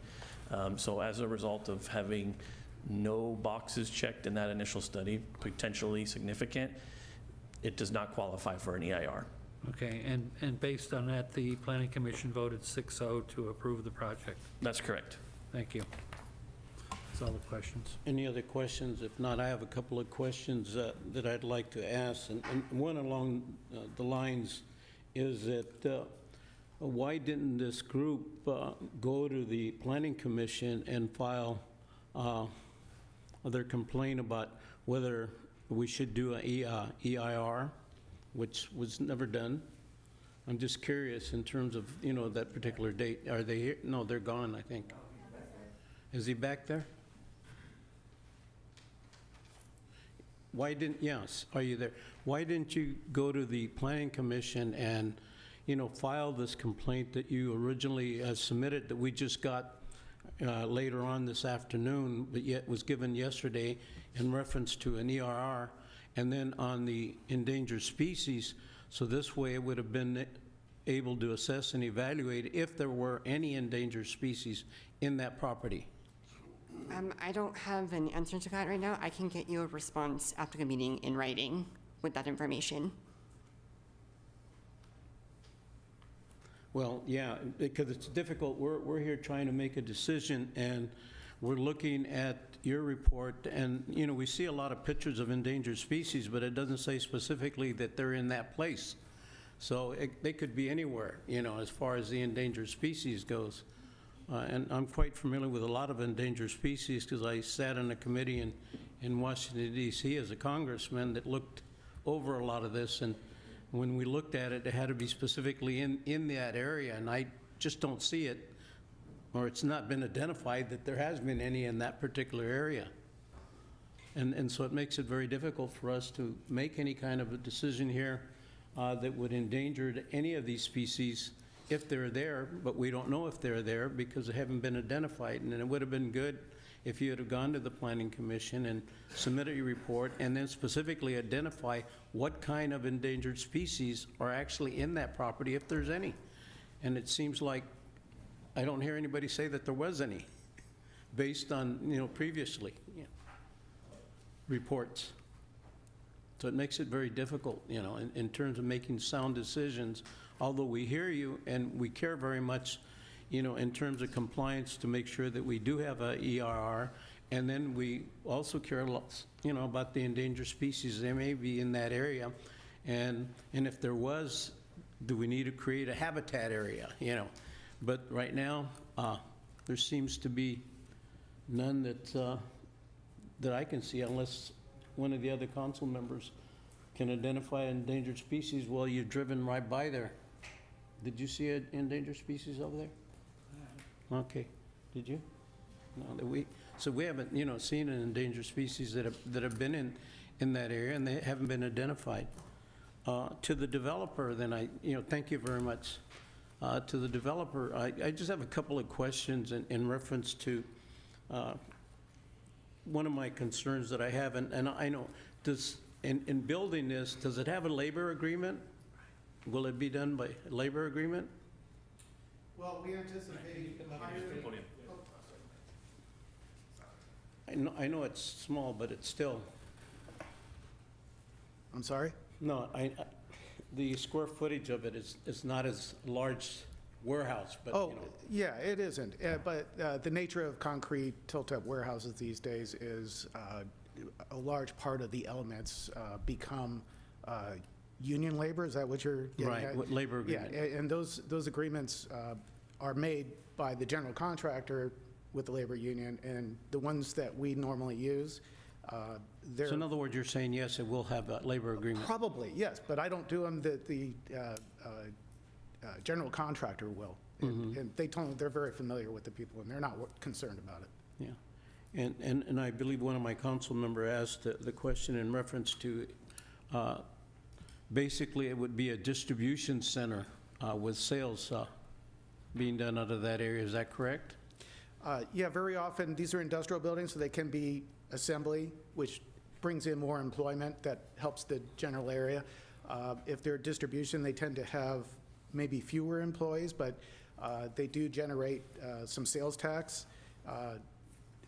I just, before coming here, I was just picking up some dog food at one of our tenants, which is a dog food thing, and yeah, their whole system is creating sales tax for that city. And what is the traffic flow that would be in that area? Because it's on Willow, and, and looking at Valley, we have quite a few warehouses that are further on down, and this is in the northern portion of it, on Willow and Valley. Do you know the amount of traffic that would be in there? I noticed that you said, what, 15 trucks or something like that, or? Right, yeah, so there's on the largest building, which still isn't very large by today's standards, really, we're kind of a small bay developer. It just kind of fits our scale of things. We're private. But our tenants are kind of become friends with us, and we know what they want. One of them has 7 dock doors on one side and as the primary docks, and then 3 on the other side. So that's 10 for the largest building. The typical tenant for that type of building, the VMT and the ITE studies kind of require that you scale this up from a more intense use, but we don't have any tenants over the last 35 years that, on the scale of this building, they would turn over maybe 20 trucks per day. I think the report says it's 50, kind of thing. The other building, 4 dock doors, 5 dock doors. One of them's kind of an extra, where they put the trash enclosure there, so they, kind of dump it out. But probably is only going to be 4 in and outs per day, and that's the nature of these smaller buildings.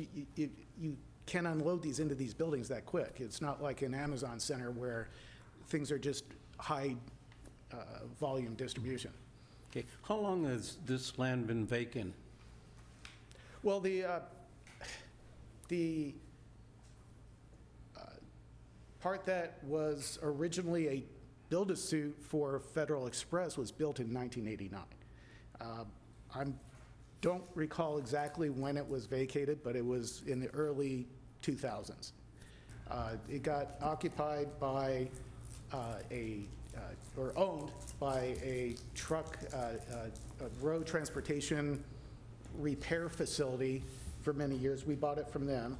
About half of it, the 3 acres that is on the north, those have always been vacant. And so it's basically, it's a very obsolete building. It can't be used for almost anything. I mean, we tried to even lease it out short term because this has taken quite a while, and it gets expensive carrying this, but there really is, my broker's here, he tells me there's no interest in this. You need to have docks, you need to have higher clear, you need to have parking and a more modern looking building to attract tenants. Yeah, and I noticed by the architect design that would actually beautify that area that's currently, right now, doesn't quite look the way your architect design looks on here.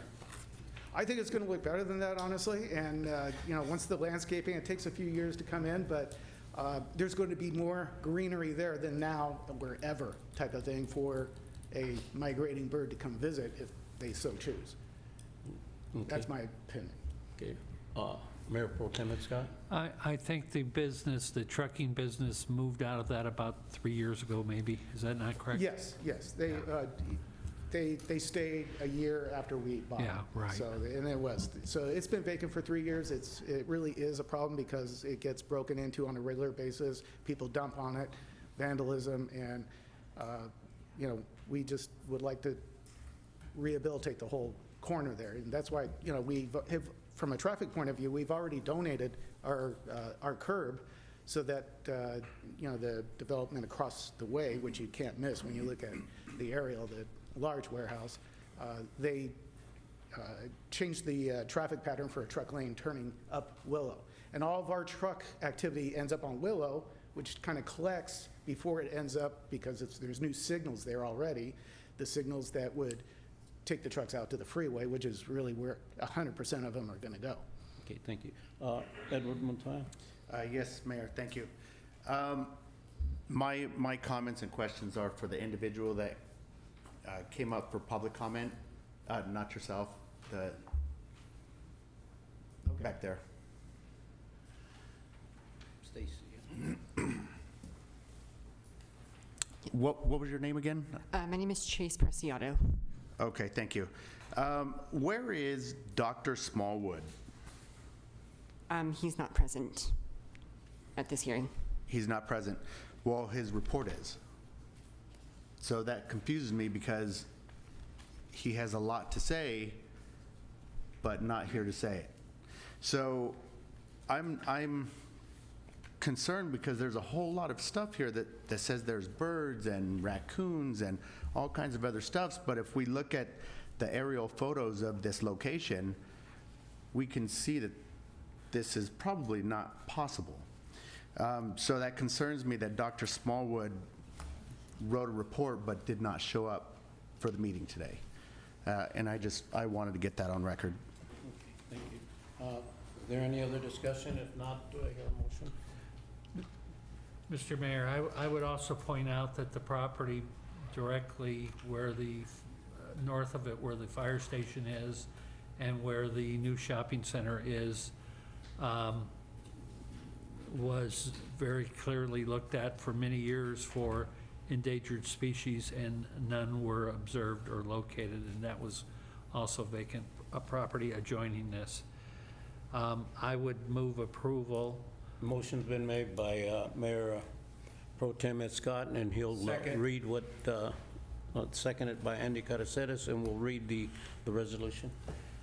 Resolution 8524, approving a mitigated negative declaration environmental assessment review 2022-0033/ State Clearinghouse number 202-602-0456, prepared for the development and operation of one 46,758 square foot industrial warehouse building and one 73,210 square foot industrial warehouse building on 6.02 gross acres of land, APN numbers 0132-182-08-09 and 0132-202-04, located at the northeast corner of Valley Boulevard and Willow Avenue, in accordance with the northwest corner of Valley Boulevard and Willow Avenue, in accordance with the California Quality Act, CEQA number 2, Resolution 8525, approving general plan amendment number 2022-001, a request to change the general plan land use designation of the site from general commercial GC with a specific plan overlay to business park BP with a specific plan overlay. Number 3, resolution number 8426, approving specific plan amendment number 2022-002, a request to change the specific plan land use designation of the site from freeway commercial FC within the gateway specific plan to industrial park within the gateway specific plan. Number 4, resolution 8527, approving conditional development permit number 2022-0019, a request to allow the development and operation of one 46,758 square foot industrial warehouse building and one 73,210 square foot industrial warehouse building on the site. And number 5, resolution 8528, approving precise plan of design number 2022-0031, a request to allow the development of one 46,758 square foot industrial warehouse building and one 73,210 square foot industrial warehouse building on the site. Madam City Clerk, I request a roll call. Mayor Pro Tem Scott. Aye. Councilmember Caraceles. Aye. Councilmember Montoya. Aye. Councilmember Perez. Aye. Mayor Baca. Aye. Thank you. Okay, Thanks for reading the ordinance, Mayor Pro Tem. Okay, we'll move on to tab 3.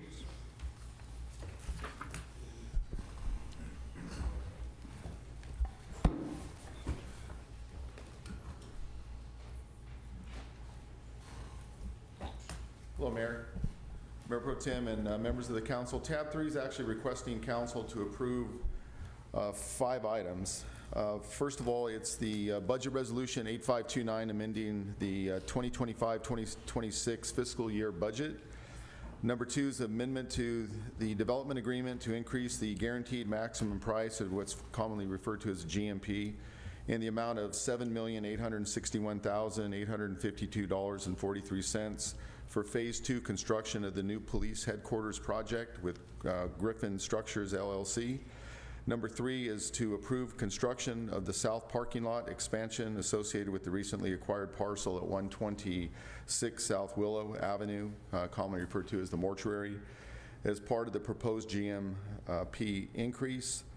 The number 4 is authorize the use of the remaining GMP increase balance as a contingency funding for ongoing Phase 2 construction costs and for unforeseen conditions that are associated with the police headquarters project and also the south parking lot improvements. And lastly, authorize the city manager or designee to execute any and all documents subject to approval as to form by the city attorney. Tonight from Griffin Structures LLC, I have Mr. Darrell Robinson, who you've all met before, is a vice president, and then also Tristan Nichols, who's a project administrator, and they're in your front row to your right. So just a quick background, but I think it's important for you all to understand, especially since a couple of council members weren't here when this first initiated in April of 2022. Staff issued RFP number 22062, seeking a qualified development team to design, build, finance, and operate the city's new police station. So unlike traditional design build or design build procurement, this developer focused an RFP sought for a partner capable of delivering the project through all phases, including design, planning, environmental review, financing, construction, and in your staff report, I provided you with additional information for you to understand what a P3 process and a model it actually is, and how that building across the street came to fruition. Griffin Swinnerton, as you know, has responded to that RFP and was ultimately selected by the City Council. I do want to highlight the relationship with Griffin and Swinnerton. They've been an excellent partner.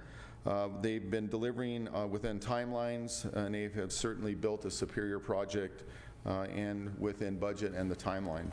The proposed process includes a refinement of the site design and facility programming, development of the final site plan, schematic design for the development, completion of all required approvals, entitlements, and establishment of a guaranteed maximum price, along with project financing. That was for the police headquarters. These activities were to be completed in close collaboration with city staff, and we worked closely with them and developed a great relationship. As part of the approximate nearly $83 million project, there was a roughly approximate 5% contingency that was established. That included a $1 million owner contingency, that was the city's contingency, and we shared a $3 million contingency at 50%. So in total, we had about $2.5 million that was available to us for a project that size. So going on, it's not uncommon for large and technically complex essential services public facilities that have several unforeseen site conditions that are discovered during construction, and that usually includes utility conflicts and infrastructure requirements that could not have been fully identified or quantified during the design of the building phases. So these unforeseen conditions affected the GMP. Basically us having to actually dip into our contingencies. That included drainage that we were required to complete for street culvert improvements and associated structural modifications, extensive dry utility relocations and off-site infrastructure upgrades involving Southern California Edison, Spectrum, and AT&T, as well as unanticipated culvert construction and water main improvements along Willow Avenue. Additional site and infrastructure demands have also emerged due to unforeseen field conditions. And in your table that I've included in your staff report, there's a list there totaling about $3 million, a little over $3 million, that will outline what the field conditions are, what the utility coordination requirements were, what the design modifications and operational necessities required, and that they weren't anticipated during the development of the original construction documents and GMP. But they were required to ensure successful delivery. So while extensive planning and design efforts were completed prior to the construction, the complexity of the project and existing site conditions revealed several issues that could not have been at least identified during the development phases. So staff is recommending that the city capitalize on the opportunity with utilizing the current construction through Griffin and Swinnerton to carry on with Phase 2. And it's really important at this point that you understand that there's basically 2 phases. Phase 1 is the existing police facility, and then Phase 2 is the demolition, it was the acquisition of the property, the demolition of the mortuary, and then the improvements to that property. So staff one's recommending that we capitalize on that by utilizing this team, incorporating Phase 2 with that parking lot into the current construction effort avoids future mobilization and escalation of costs. It leverages the contractor's current presence that's already on site and will deliver operational benefits that's immediately upon occupancy of our new facility. So Phase 2 is not simply an added parking project, it's an integral part of the expansion of our police headquarters, and it provides a larger footprint that improves not only site circulation, but operational parking capacity and then fleet support. So it's important that this request is not, that you understand that this isn't a result of creep, scope creep, or discretionary enhancements, but rather a prudent response to legitimate project conditions and strategic opportunities. So the requested GMP increase only provides the necessity for the capacity to address those needed items that I've just kind of discussed. So the increase in the GMP for the existing police station will add to the funding for the remaining unforeseen conditions, the memorial-related improvements, utility costs associated with extending the AT&T fiber approximately 2,000 feet. There's probably going to be some questions about that, so let me just put this out right now, is that 2,000 feet of fiber is from the police station that will run to Riverside Avenue to the tracks, and then tracks to the building at Merrill, and Riverside is located on the northeast. Conduit, from what I've been told by Public Works, is already in those areas, or I should say in the street, so it's just mainly pulling the fiber to those 3 points from our main station. And then the contingency for completion of both the main facility and the Phase 2 parking improvements, and then the long-term functionality of the campus. So here's the breakdown. Phase 1, to complete it, is $1,516,299. And then the 126 South Willow mortuary demolition and footprint expansion is $6,345, and I should say $6,345,553. So there's your 2 pieces. So if you're looking for some concerns on what the cost overruns could have been for the Phase 1 police station, it's because of the unforeseen items that the department had to incur to actually complete the project. And then the addition of the $6 million, a little over $6 million, is because of the acquisition of the mortuary. So in your staff report, there is no financial impact to the operating budget. The capital improvement budget impact, staff recommends that council approve Resolution 8529 to amend the fiscal year budget and appropriate the $7,861,852 into the general fund, from the general fund reserves, to cover the additional cost of the GMP, and then also to complete the Phase 2 construction. And then those funds will be moved into the appropriate account that's in the staff report. There's actually 8 different attachments to your report, and if I can answer any questions that you have, and also, like I say, I have representatives here from Griffin Swinnerton that may also add some comments if I can't answer them for you. Okay, thank you. I think that's the longest report you've ever given. I know. I had to work for it, sir. You didn't get an easy one on this one. I keep trying to tell my staff, you think it's going to be easy tonight, it's not. So. No, but delaying, though, this project actually could cost us a lot more in the long run. Is that correct? That is correct. And that's something that I think that we should all consider, you know, looking at what materials could go up a lot higher in terms of the future, and then what we need in terms of the improvement that needs to be done for public safety is also very important. So I think that's something that we should consider in terms of the decision that we make, is that any delays in it, whether we do now or later, it's going to cost us a lot more money in the future. So with that, I'll open it up for discussion or motions. Thank you, Mr. Mayor. Couple questions. You stated that the conduit for the fiber optics is already in Riverside Avenue. Is that correct? That is what I've been informed of, yes, sir. Public Works, is that correct? I believe so, Mr. Mayor Pro Tem. I believe so is a scary term. That is correct. Okay, and I just want to make sure of that because we just newly paved Riverside Avenue. So I hope if there are areas where that conduit does not exist, that we can do some underground boring or something where we're not digging up Riverside Avenue. Tim, would you like to respond to that? No, it's, the infrastructure's there, especially around where the mortuary is and whatnot, so. I'm not worried about the mortuary, I'm worried about Riverside Avenue. Right.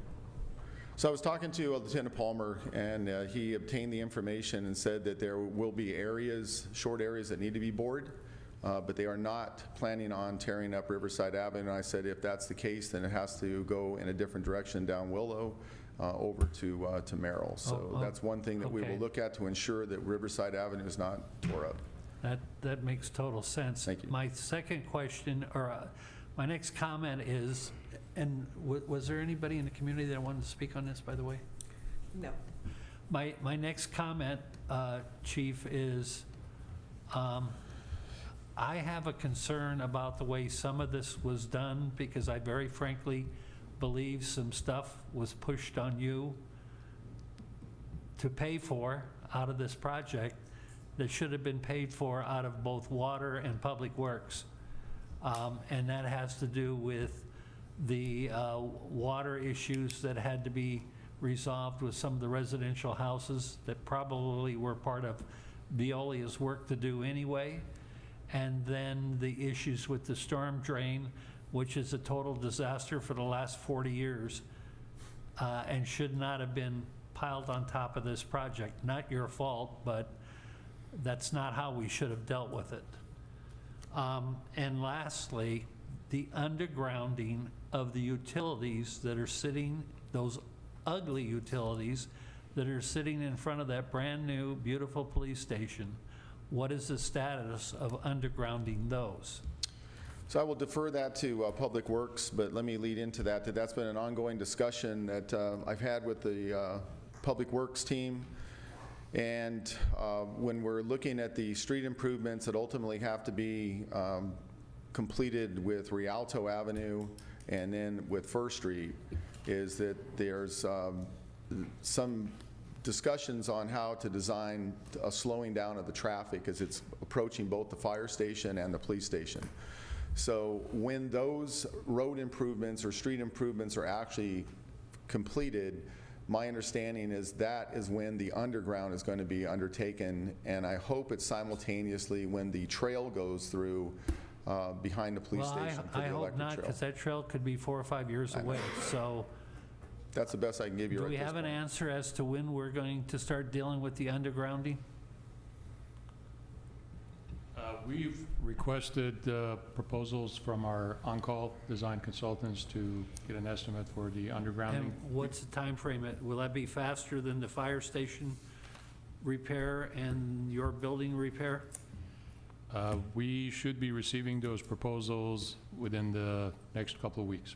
Okay, because that needs to happen sooner than later, and I'm afraid that that trail is a little further off than you think.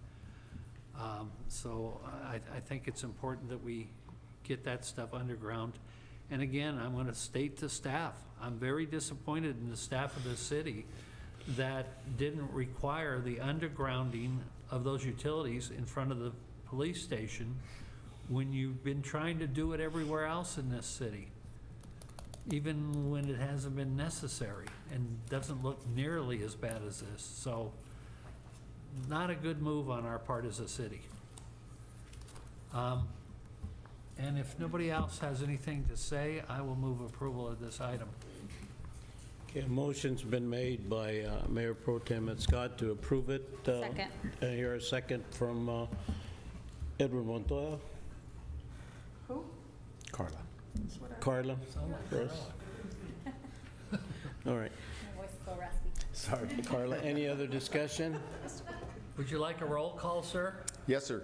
Thank you. Roll call, Madam City Clerk. Who's calling for a roll call? A chief or you? Okay, because. I guess I was asked the question, ma'am, so I'm going to go for it. I've never done it in my life. I can only get a roll call from No, if I refuse. the chief wanted a roll call because that's the longest presentation he's made, and he wants to know who's going to vote for me now that I took all this time to make this presentation. Okay. I need some water. Request from Mayor Pro Tem for the record. Okay. Mayor Pro Tem Scott. Aye. Councilmember Perez. Aye. Councilmember Carricelos. Aye. Councilmember Montoya. Aye. Mayor Aye. Baca. Thank you. Thank you, council. And Griffin, Swinnerton, you guys did a great job, and you have been doing a good job. It's the most impressive project this city has ever come forward with, and we're very proud of you and very proud of that project. And we're proud of the chief, too. Thank you, sir. And I do want to just relay to the council the appreciation from Rajan Terrario, who's the principal for the company. So he would have been here tonight, but he sent his number 2 and also up and coming, but he said hello. So. I want to clarify something. Not only are we proud of the chief, but we're proud of the whole department. Thank you. Yeah. I was going to get around to that on my next one, sir, just so you know. I appreciate it. And you've been around me long enough to where I think my folks make me. So that's the truth. I actually have the pleasure of, and really the excitement of talking about tab 4 with you, because I think it's just another step in the council's direction and vision about exactly what it is to keep Rialto safe. And we'll see if this one can go longer. I'm gonna try to cut to the chase on this one, but the resolution is pretty long. So actually the asks here is to adopt resolution number 8530, amending the fiscal year for 25-26 budget, approve the appropriation of new funds in the amount of $80,000 from a project account. Approval. Motion's been made by Andy Conesider, seconded by Mayor Pro Tem Ed Scott. Any other discussion? Seeing a lot of the accidents and reports we get, the technology is very important for a lot of us as we continue to move forward and taking our city to a new generation of technology that's going to be there and providing the kind of safety that we need for all of our citizens is good. So with that, any other discussion or comments? Hearing none, all those in favor signify by saying aye. Aye. Aye. Any oppositions? Hearing none. Thank you, Roll call not required. council member, and thank you, Mayor and Council, Mayor Pro Tem. Thank you.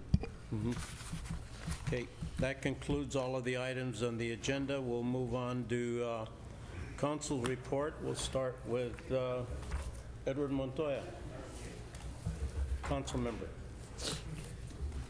Yeah, thank you, Mayor. Over the past couple of weeks, I was able to attend the sensory room ribbon cutting at Carl Johnson Center.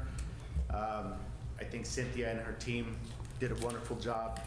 So, for those who don't know what a sensory room is, it was originally designed for individuals with developmental disabilities. However, they're used now therapeutically and educationally in healthcare settings, but they provide support to children with autism, sensory processing disorders, and ADHD.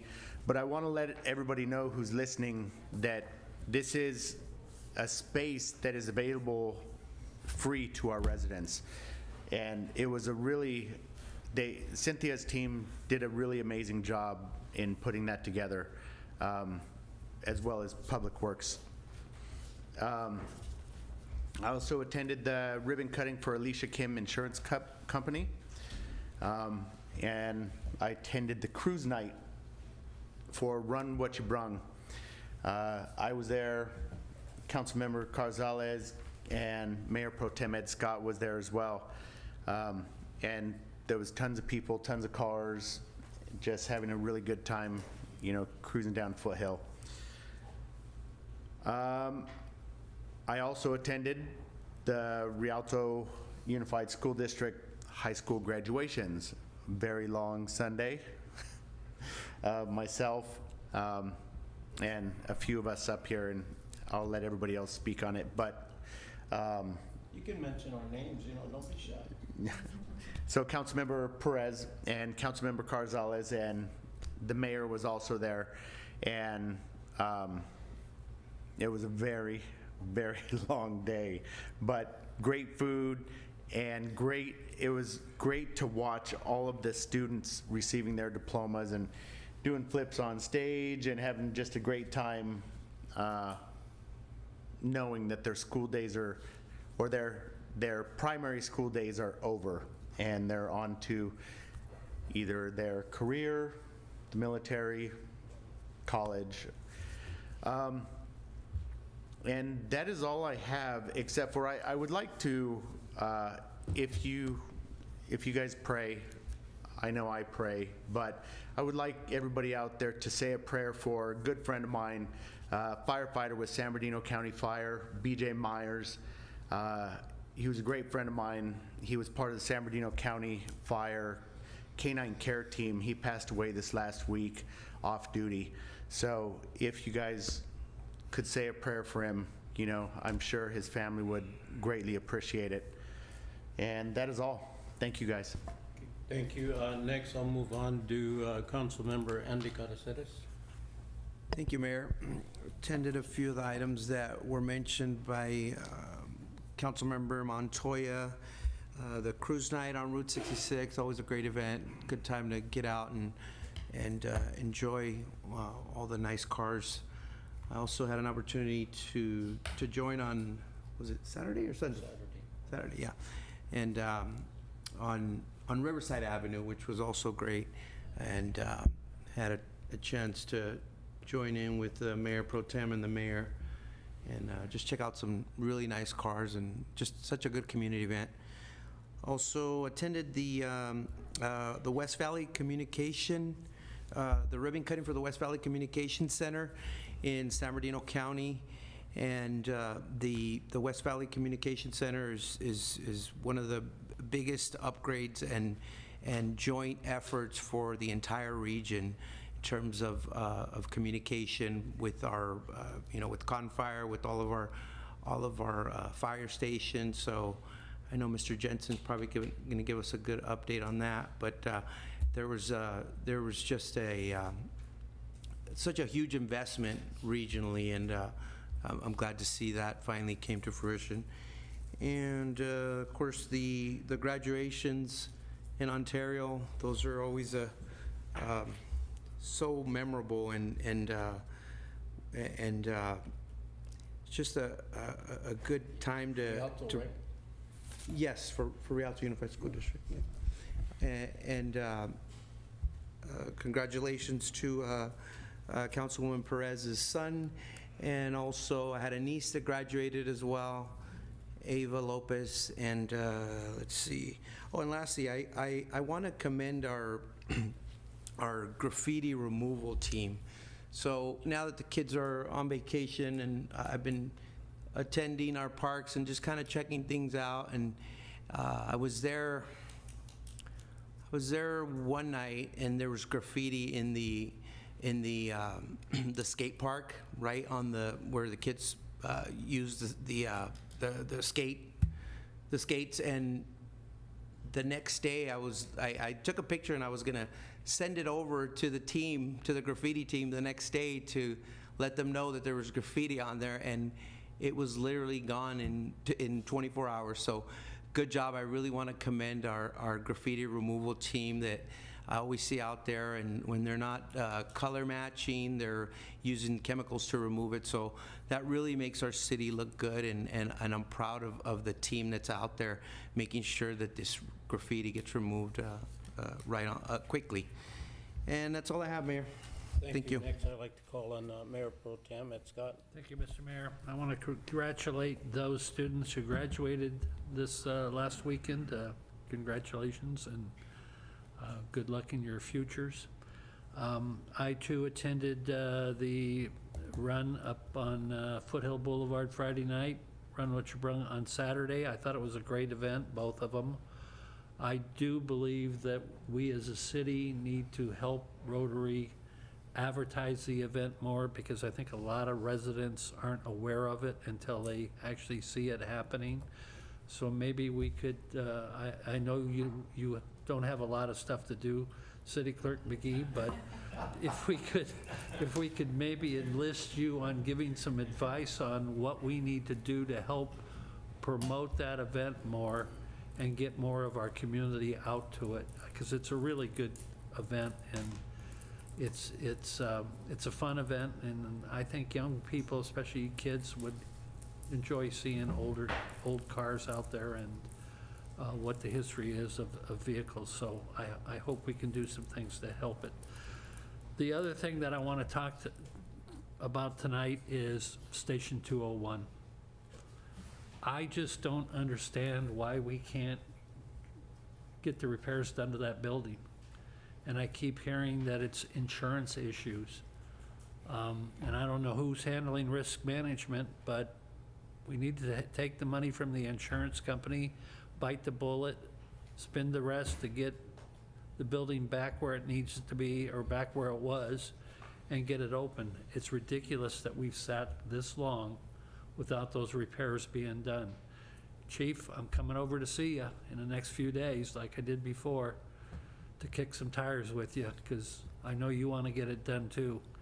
But we got to get 201 finished, and we need to really stop procrastinating, taking care of repairs and things that we need to get done. I appreciated seeing Public Works out on Cactus Avenue today, cleaning up the unsightly landscaping that is along the west side of Cactus Avenue, and they were even fixing some potholes and stuff, so that was nice to see today. But 201 should be a priority for us, should really be a priority for our firefighters and paramedics that use that facility, that need that facility.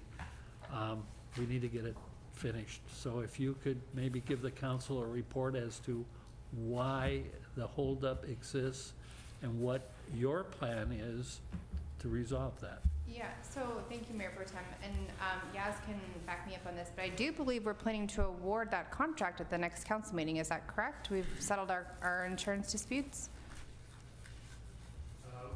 We have reached an agreement with the insurance company on the amount. The bids were due on June 15th, which is next week.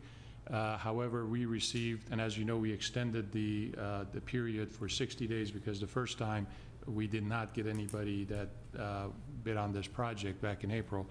So we have received over 100 and almost 35 questions from various bidders, and the questions were due, the final questions were due this past Monday.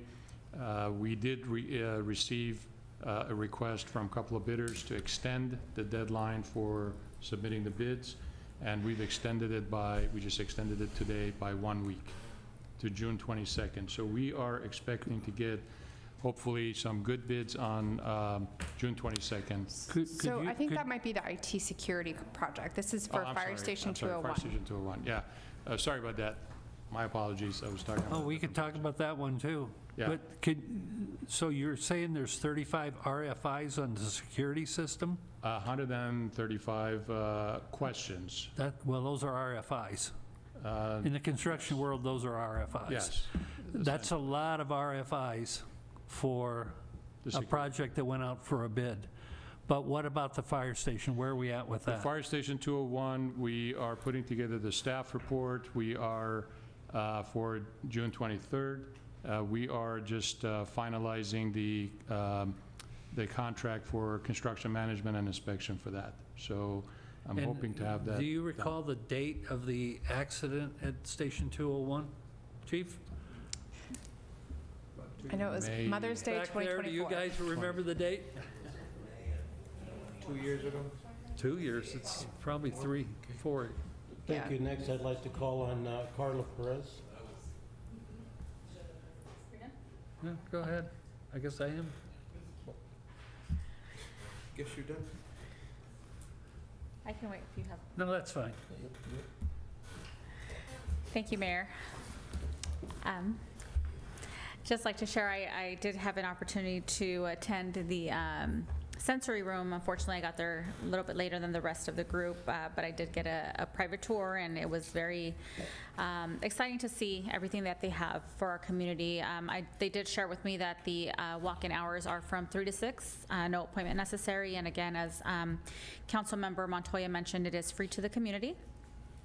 And also, as many shared, attended the Rialto Unified graduations on Sunday. Unfortunately, I wasn't able to stay for all of them. I was there half day. I left after my son walked the stage, so to celebrate with him. So congratulations to all of the students, all of class of 2026, and of course, especially my youngest, my son, Aaron Gutierrez.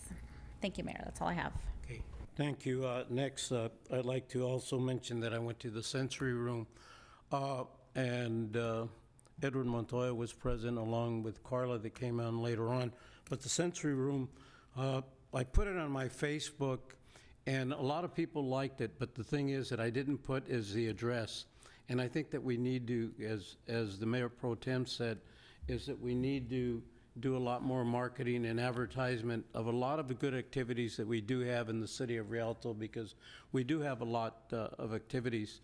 And a lot of people don't know where the sensory room is, so we got to make sure we put that address that's there.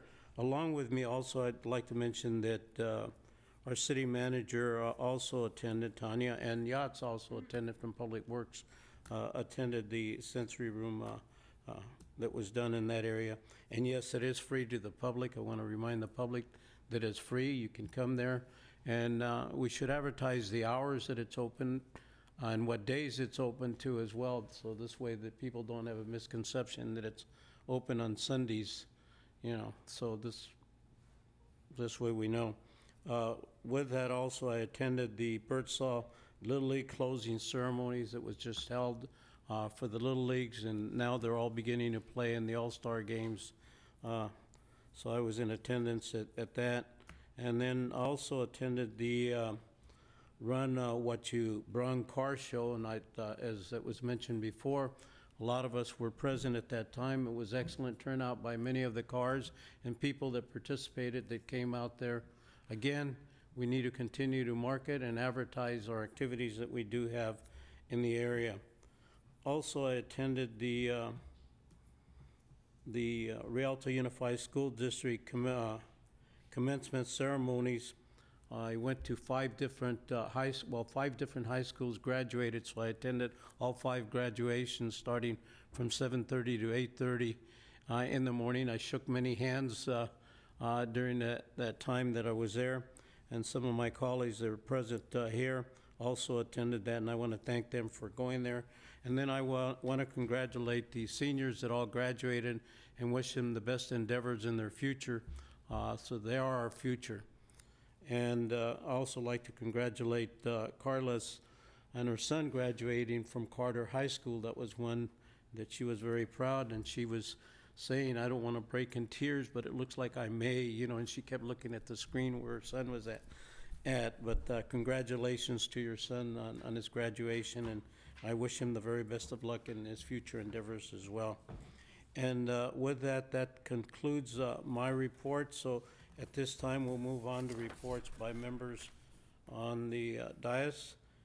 I'd like to start with our city clerk, Barbara McGee.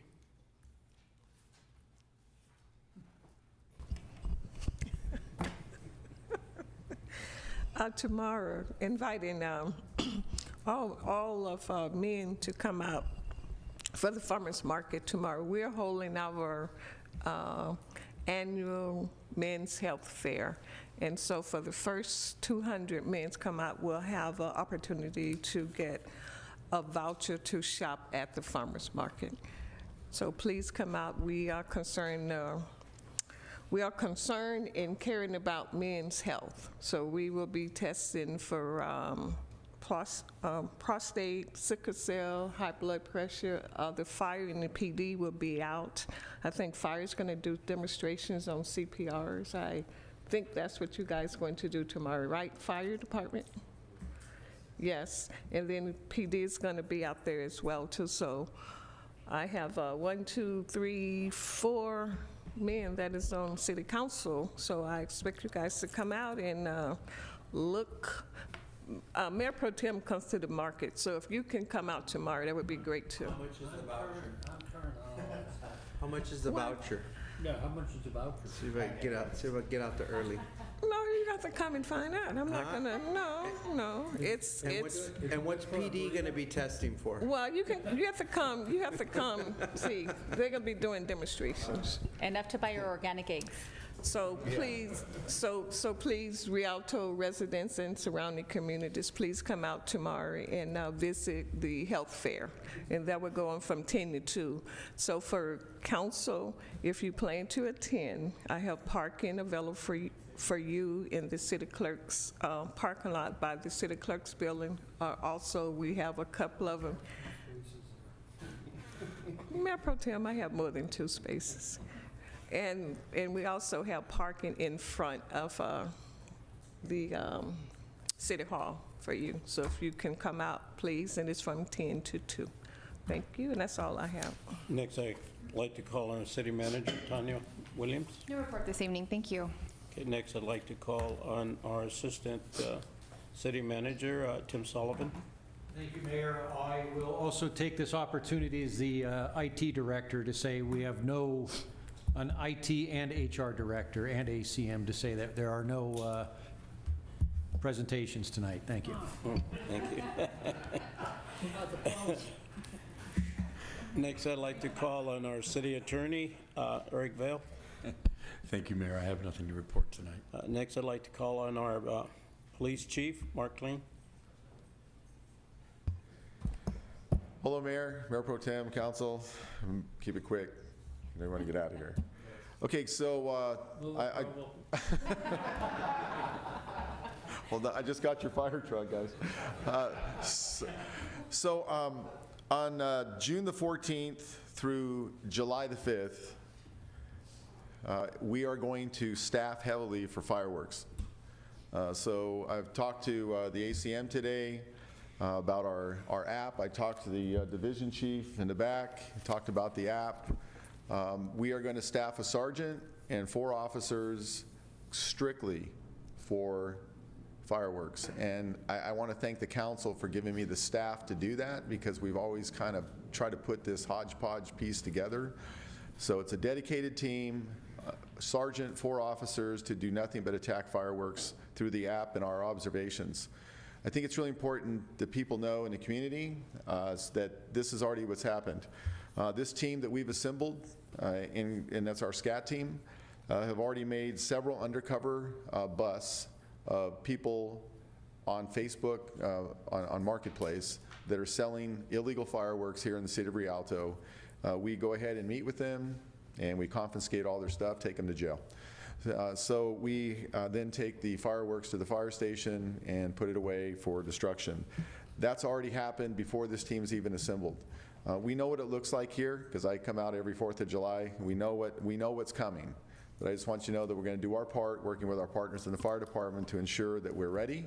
And we are going to continue doing undercover operations, observational arrests. We're going to look at the health and safety code violations, and just want the community to know that we hear you, and those of you that break the law, we're coming for you. All right, thank you. That's all I have to say. Thanks. Hey, Chief, is the drones going to be up? I don't want to promise something I can't deliver, sir, but at this point, no. Probably a good thing. This year. Thank you. Thank you. Next, I'd like to call on our Fire Chief, Chris Jensen. Thank you, Mayor. Just one thing to report quickly. This last week, we completed our testing process for our vacant battalion chief position. It was an extremely competitive process between 2 fire captains, Bryce Boyer and Jake Plone. And after careful consideration, I wanted to let the council know that Fire Captain Jake Plone has been promoted to battalion chief. He'll be taking that role on here in the next couple of weeks. So I wanted to relay that to you and congratulate Battalion Chief Jake Plone for his success. And that's all I have. Thank you. I have a question, just in reference to one of the things that I've been bringing up is the training tower. What's the status of our training tower? It seems like a lot of the firefighters are quite anxious to see that training tower come up. Yes, thank you, Mayor. We are still working through, with the Water Board, the impact of the PFAS there on that project site. And until we get answers directly from them, we're not able to move forward until we have some direct answers. We have provided them with a preliminary sketch of what potentially could happen there, which they asked for relating to how they may offer mitigation back to the city. And we're waiting for that answer. That's been provided to them now about a month to 2 months. Okay, thank you. Next, I'd like to call on our Public Works Director, Yachts M. Romney. Thank you, Mayor. Just a quick report on the great work that our field team is doing out and about. We've done since the last meeting, 2 weeks ago, they've completed 742 total work orders. Speaking of graffiti, 418 were graffiti related, 120 almost potholes, and various other activities. So they are continuing to do an excellent job to keep our city clean. Okay, thank you. Next, I'd like to call on our Community Developments Director, Christina Taylor. Thank you, Mayor. Nothing to report this evening. Thank you. Next, I'd like to call on our Parks and Recreation Director, Cynthia Alvarado Crawford. Good evening, Mayor, Mayor Pro Tem, and members of the council. Here's what's going on in Rialto. Tomorrow, Wednesday, June 10th, the Men's Health Fair will be happening at our Rialto Certified Farmers Market from 10 a.m. to 2 p.m. Come out. The first 200 men will receive some shopping dollars from Miss Barbara. She said you had to go there to find out, so you'll find out tomorrow. Our senior summer camp starts tomorrow as well, which is June 10th at Grace Vargas Senior Center from 1:30 to 5 p.m. We'll be hosting senior camp for our summer camp for our seniors every Wednesday for the month of June. Movies in the Park will kick off this Friday. We'll be showing Lilo and Stitch at Rialto City Park this Friday, June 12th at Rialto City Park. Fun starts at 6. Summer Camp Week 2 session begins Monday, June 15th at Rialto Community Center and at Hugh Banks Elementary. And then your save the dates are Rialto Juneteenth Jam 2026 will be Friday, June 19th at Ferguson Park from 3 to 9 p.m. Our 4th of July celebration will be Saturday, July 4th at Jerry Eves Park from 5:30 to 9:30. And then all month long, you'll get to see all of our exciting activities for Parks and Rec Month. We have things programmed from Tuesday through Saturday, the entire month of July. And that concludes my announcements. I have a question for you. What's the status of our all-inclusive playground? They started working on the playground this Monday. A lot of the playground has already been removed. It's only day 2. And we are looking at it being completed either the end of July or the very first week of August. I'm waiting on final dates so I can give to you so we can start working on the grand opening for that project as well. As soon as I have a firm date, I will get that to you. I am pushing for the last week of July just because I want to try to incorporate it with the Parks and Rec Month. I think it'll be really special, but the construction gods, we'll see what they say. We'll do the construction gods. Well, yes. All right, thank you. Next, I'd like to call on our Finance Director, Scott Williams. Thank you, Mayor. No report. And that concludes our reports. Do I have a motion to? Oh, I'm sorry. I did. I called her. Thank you, though. That's okay. Christina, you're popular. Carla wanted you to come out and give another report about all the new things that are coming into our city, our hotels that are coming in, our businesses that are coming in, our development that's coming in. So, thank you. With that concludes the reports from everybody on the council. Do I hear a motion to adjourn? So moved.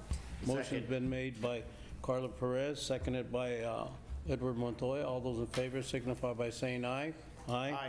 Any opposition? Hearing none. Council's adjourned.